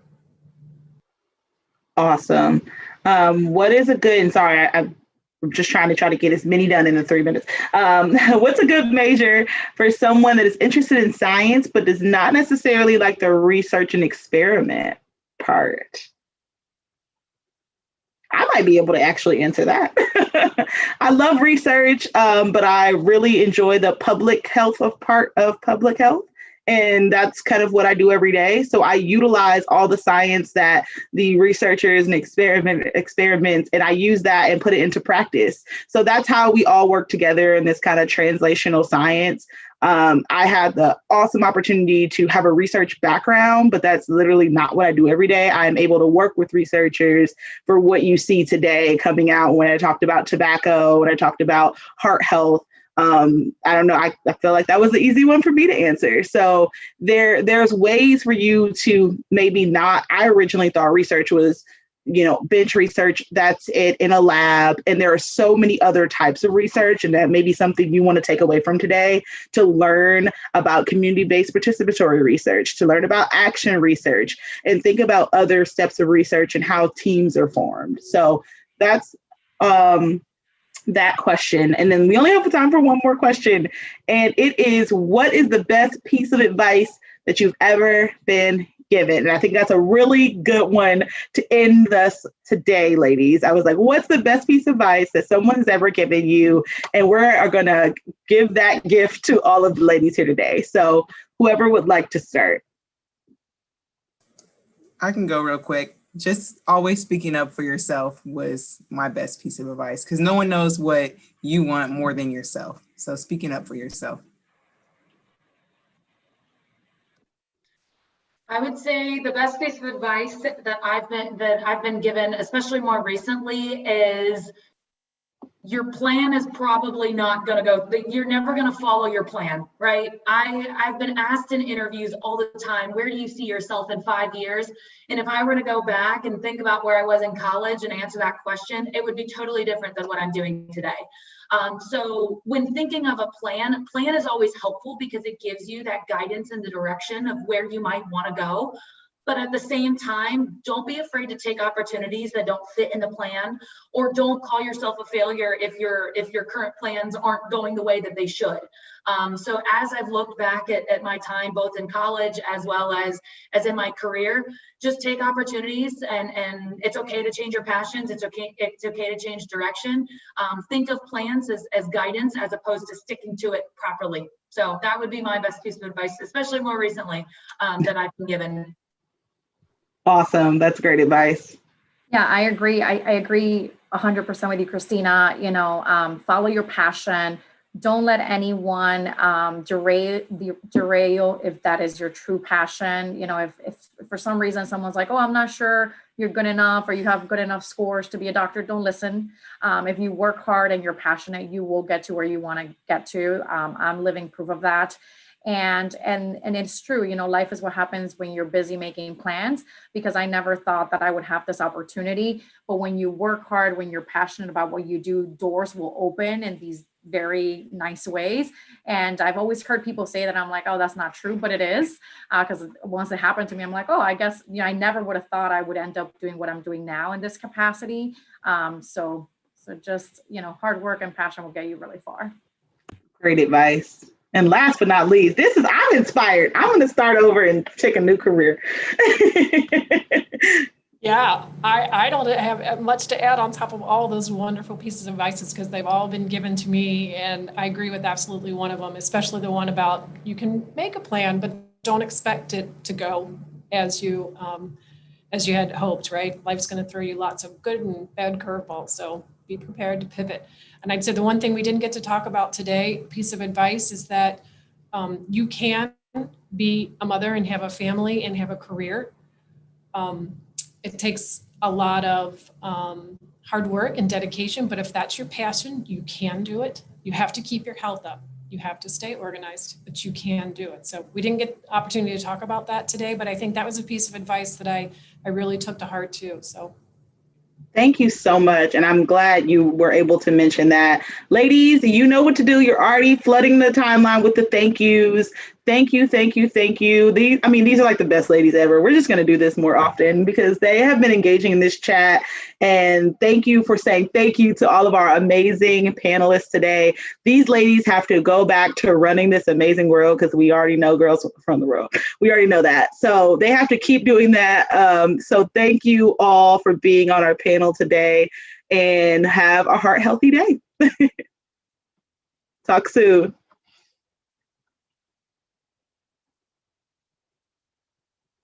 All righty, ladies. Well, how great was that? I mean, like, I don't even know. You guys have already said it was so great. You were asking questions. You were just super engaged. I'm just so proud to be in this virtual space with all of you today. So right now we are going to take another break and I will see you back in 5 minutes.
All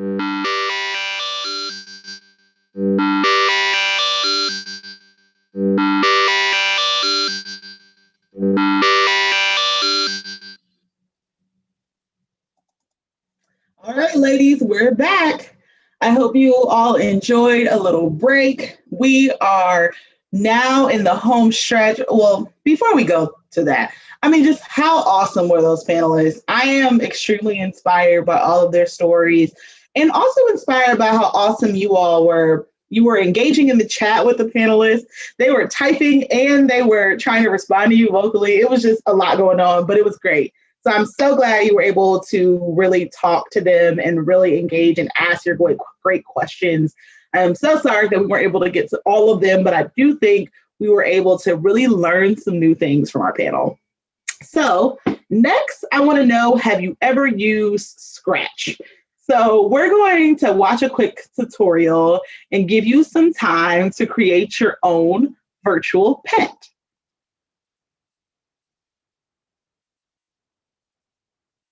Hi everyone, it's Billy from the Scratch team, also known as Zinnia. Today I wanted to show you how to make a virtual pet in Scratch.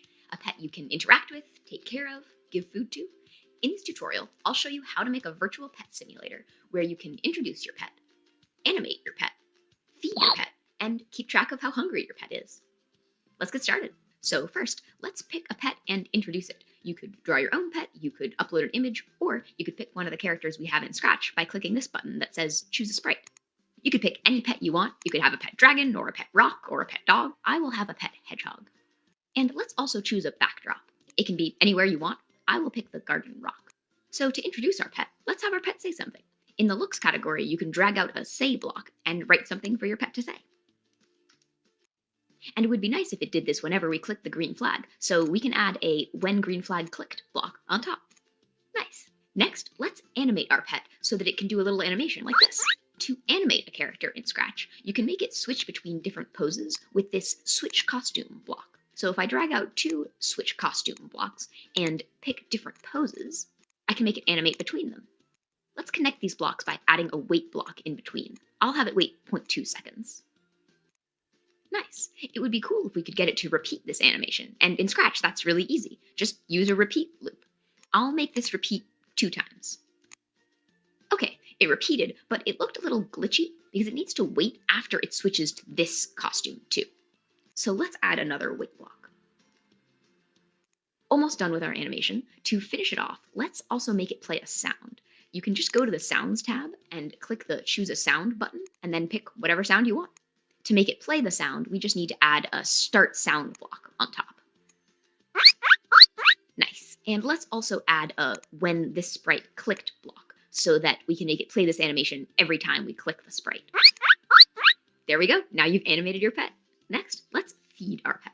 Here's what we'll make by the end of this section. We will make a piece of food, and when we click on it, the pet will go over to it, take a bite, and then come back to where it was sitting. Let's do it. So first, let's add a piece of food. I'll add an apple.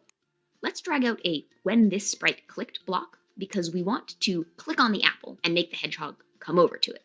Now, how do we tell the hedgehog to come over to the apple? There's a really easy way to do that in Scratch, which is with a broadcast. A broadcast is like an invisible message that one sprite sends out, and you can make another sprite do something specific when it gets that broadcast. So let's make the apple broadcast this invisible message to the world that will mean that it's time for the hedgehog to eat. And let's call that message food. And now, to make the hedgehog respond to that message, we can click on the hedgehog, and you see this block, when I receive food, we can give it this block. Just to check if it's working, I'll have it say something when it gets the broadcast. Okay, nice. We can click on the apple, it sends out the broadcast, and the hedgehog receives it. But we don't actually want the hedgehog to say something when it gets the broadcast. We want it to go over to the apple. We can make it glide over to the apple by dragging out this block that says glide to random position and just choosing apple. Nice, it glides right to it. Now let's make it glide back to the position where it was sitting. To do that, we can use this block. In Scratch, if you want to make your sprite go to a certain position, you can tell it to go to a certain number X and a certain number Y. If you don't know what X and Y are, X represents how far your sprite is from this side of the screen to this side of the screen. You can see the X and Y that your sprite is at right here.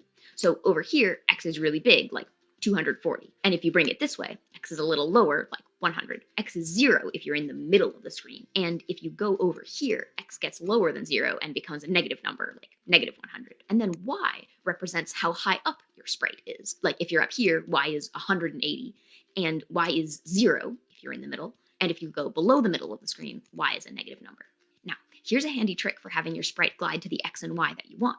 I'll drag my sprite to where I want it to glide to. And then the glide block that's in the menu over here actually updates to that specific X and that specific Y. So I can just drag that out, and now it glides back to that position on the rock. And let's also add a bite sound when it gets to the apple. I know we have the sound chomp. So after it gets to the apple, I'll have it start playing the sound chomp and then wait 0.5 seconds and then glide back. Nice.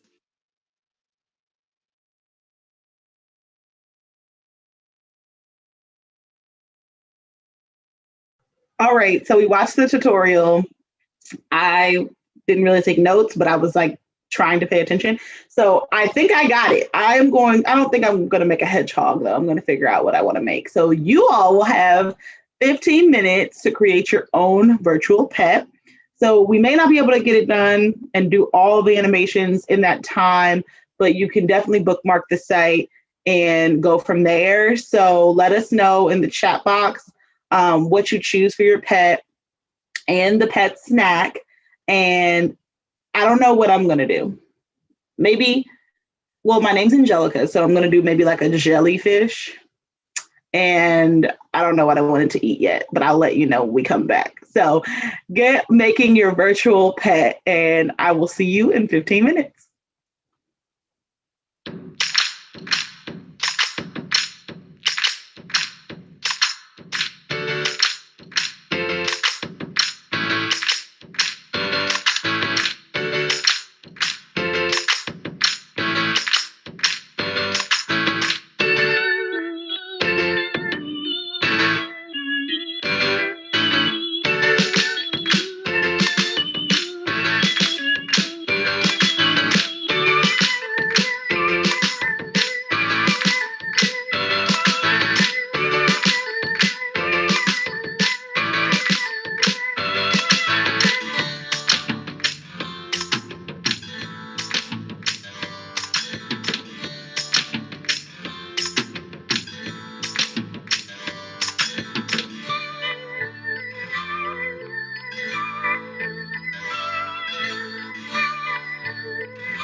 All righty, ladies. All right. So I saw a couple of people say what they made. My jellyfish ended up eating a taco. It was a little choppy though. It wasn't seamless. So I have to figure that out. I need to go back and change some things. I think I didn't add enough time between like the walking or the gliding, I guess. So some people made a hippo. Someone else ate a taco too. Someone had a chick that eats a donut, a dino eating a taco, a rabbit eating jam, somebody eating a strawberry. Perfect, ladies. We'll definitely take that back, and please feel free to use Scratch if you have not already before to do those fun activities. So, all right. So that was awesome, and I'm glad you got to be able. Oh, I forgot to say, you should share it on social media. Yeah. So if you made one on social media and you want to share it with all your friends, please be sure to use the hashtag CincyGoRed so we can find it later and show it to all of our friends. So up next, I would like to welcome Amanda Mills, Senior Director of our Go Red for Women at the American Heart Association. Hey, Amanda. Hello, Angelica. How are you? I'm great this morning. These ladies are pumped up, so they're ready for whatever you're going to give them this morning. Oh my goodness. Well, hello, everyone. I have learned so much this morning. I'm actually a little embarrassed to say I didn't know any of the answers for that escape room, so you guys are much smarter than I am, but I wanted to take a quick minute to thank you for your participation, your enthusiasm this morning. I have loved watching the chat. You guys are so engaging. So thank you for being here. But most of all, I hope that you guys are inspired to follow your dreams and to pursue your passions. I don't know about you, but one of my favorite parts of the morning so far was listening to that amazing panel of women sharing about the different career options in STEM. But did you know that women occupy nearly half of all US jobs, but only 25% in STEM fields? And by 2030, half of all the vacant STEM jobs will be in the healthcare sector. So there is a lot of opportunity for you guys to continue to pursue those careers and forge a path ahead. So today I'm excited to share with you an incredible new opportunity for all high school girls in Greater Cincinnati and Northern Kentucky. Thanks to the generosity of a very special friend of Heart and an investment of $250,000 over the next 2 years, STEM Goes Red is getting bigger. So the funds have not only helped double the amount of students able to participate, but it will also allow us to provide additional programming throughout the year, engagement of more professional women as mentors. So you guys heard the panelists talk about how important mentors are in your life. So you'll hear more about that later, and an opportunity for you guys to actually be paired up with potential mentors. So please take advantage of that opportunity. But also, the most important is that 3 high school girls, that could be you, can receive a $10,000 scholarship if you are interested in pursuing a medical, engineering, or science degree. So if you're a senior and if you're interested in one of these degrees, we encourage you to apply. Even if you're a junior, bookmark this for next year when you're getting ready, because this will be available for multiple years. So applications are open from January to May online at cincinnati-scholarshipfoundation.org. We will put that website in the chat box as well as send it out post-event as well. And award recipients will be selected between April and September. So again, please take advantage of this great opportunity, and a very special thank you to our donor for helping inspire our next generation of change makers. Now I'll turn it back to your host, Angelica. So I did this whole morning, and then Amanda comes on with scholarships and like she wins, right? So when I ask you what the most fun part about this morning so far, I mean, is it Amanda talking about scholarships? Is it our awesome panelists? Let me know in the chat, or I'm sorry, in the poll, what has been your favorite part about this morning so far, or since the last time I asked you, I guess. So Amanda's talking about scholarships, because like, who doesn't want money for school, the mentor program, the standing yoga, the vaping info that I gave you all, the awesome executive from CSX, our amazing panelists. So please continue to go in the chat and ask. Oh, and then as well, our YouTubers, we don't forget about you. You as well, please engage in your chat as well. So I kind of knew this, but our amazing panel discussion, I mean, just how awesome was the panel. And I was really excited because not only were they answering the questions I was asking, but if you saw like Dr. Casada and Christina were like Twitter fingers in the in the chat trying to answer all of your questions. So that was just so great. So thank you all for continuously participating this morning. It has been awesome. So I know that the panel discussion was lively and we wanted to give you some direct access to those mentors in those STEM fields, as we mentioned.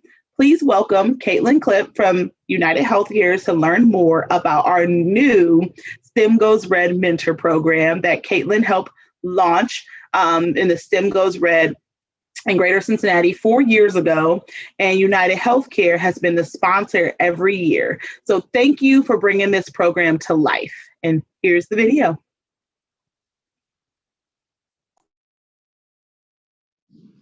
Good morning.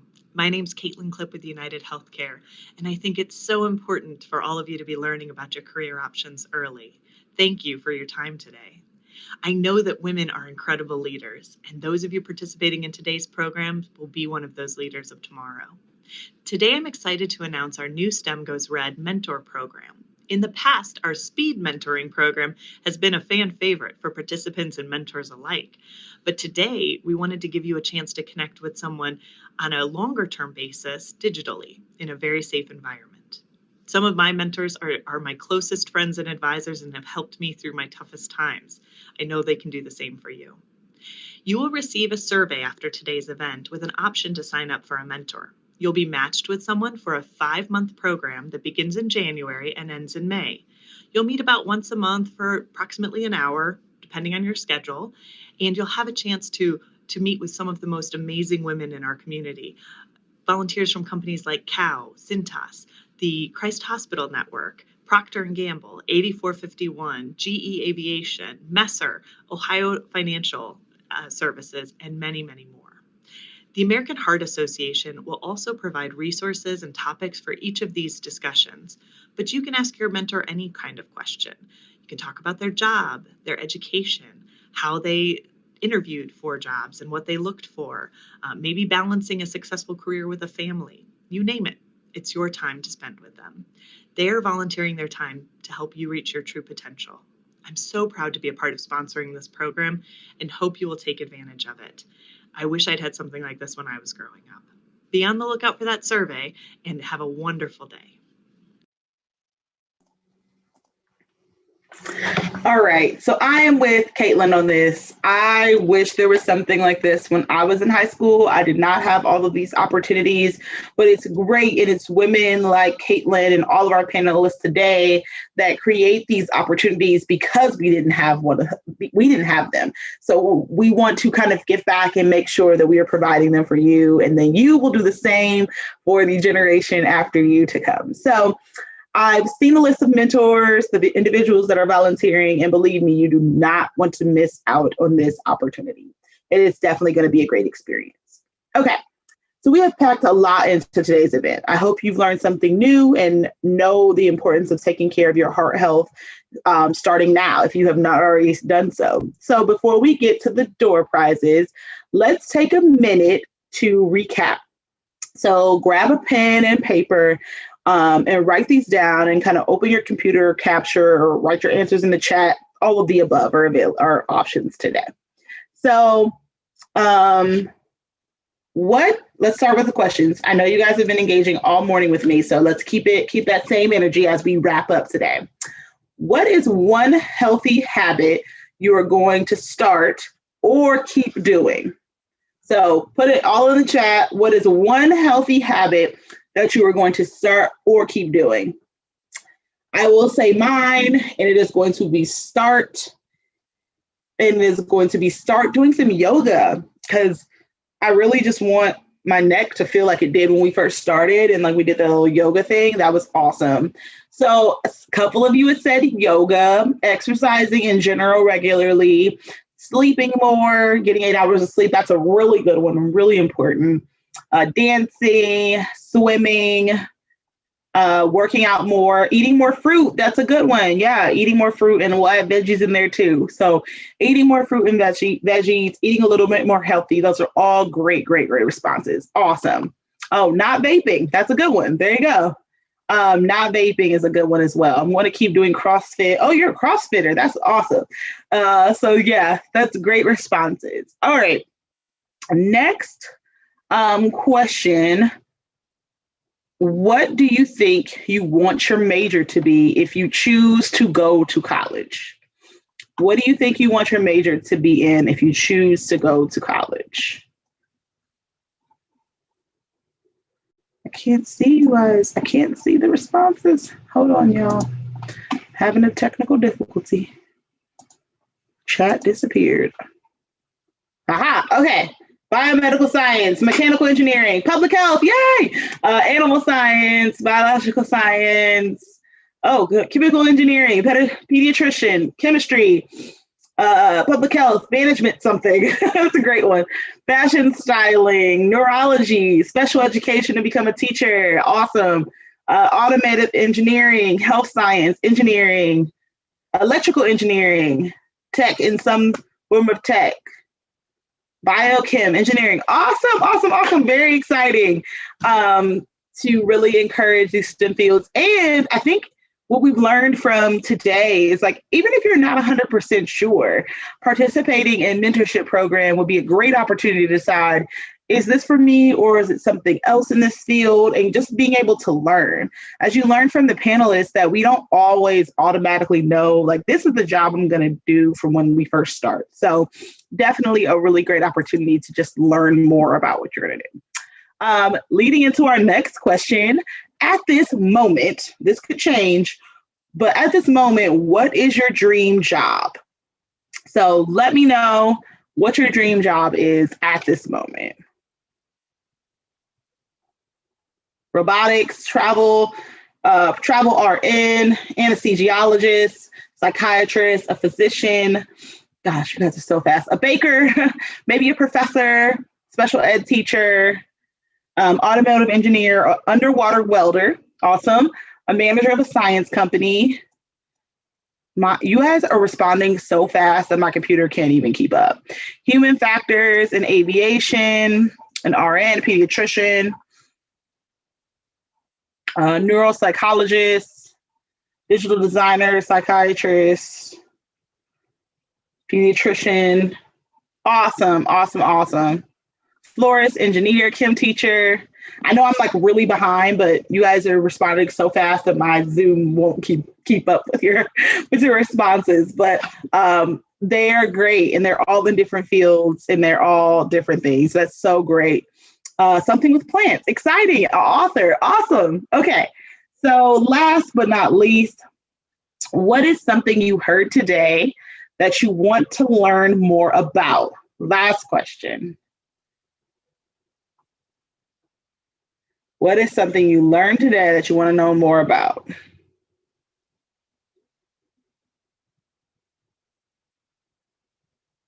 Okay, co-ops, jobs in public health, cardiology, study abroad, internships, co-ops, mentor program, internships, STEM, scholarships, public health, study abroad, colleges, combining fields, yoga. Awesome, yoga.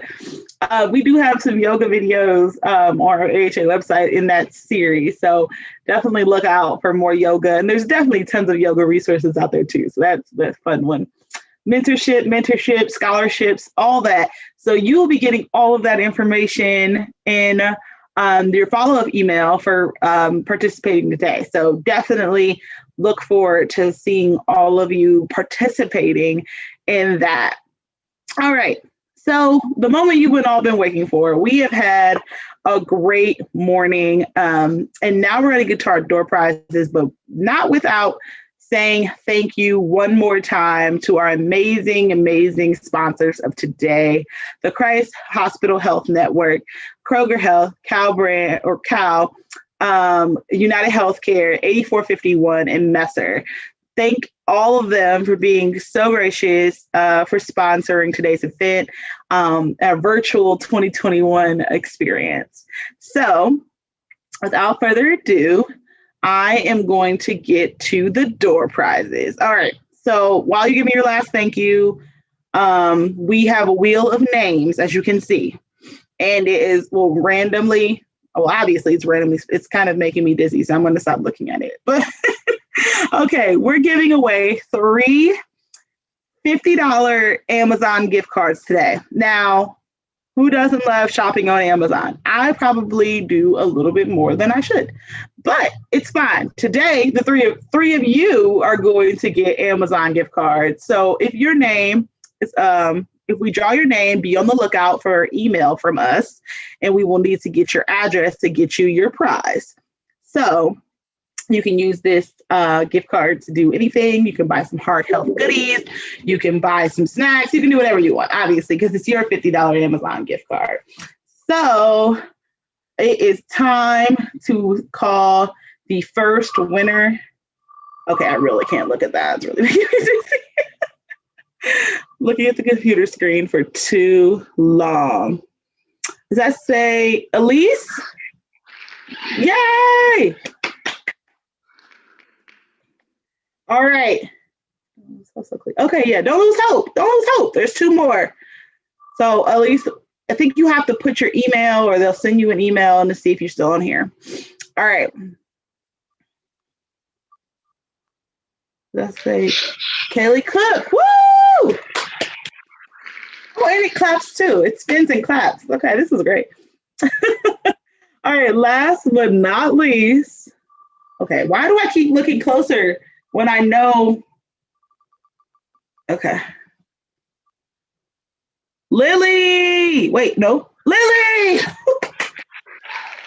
Yay, awesome. Congratulations to our winners, and thank you for joining us today, this morning. But thank you for all of you. I hope you had fun. Please take the survey that will be sent via email for you later today. And I just really hope you enjoyed your time here this morning. I know I did. And I look forward to seeing you next year for our 2021 experience. So please participate in our mentorship programs. And thank you for being awesome attendees, ladies, with me today. Have a great one.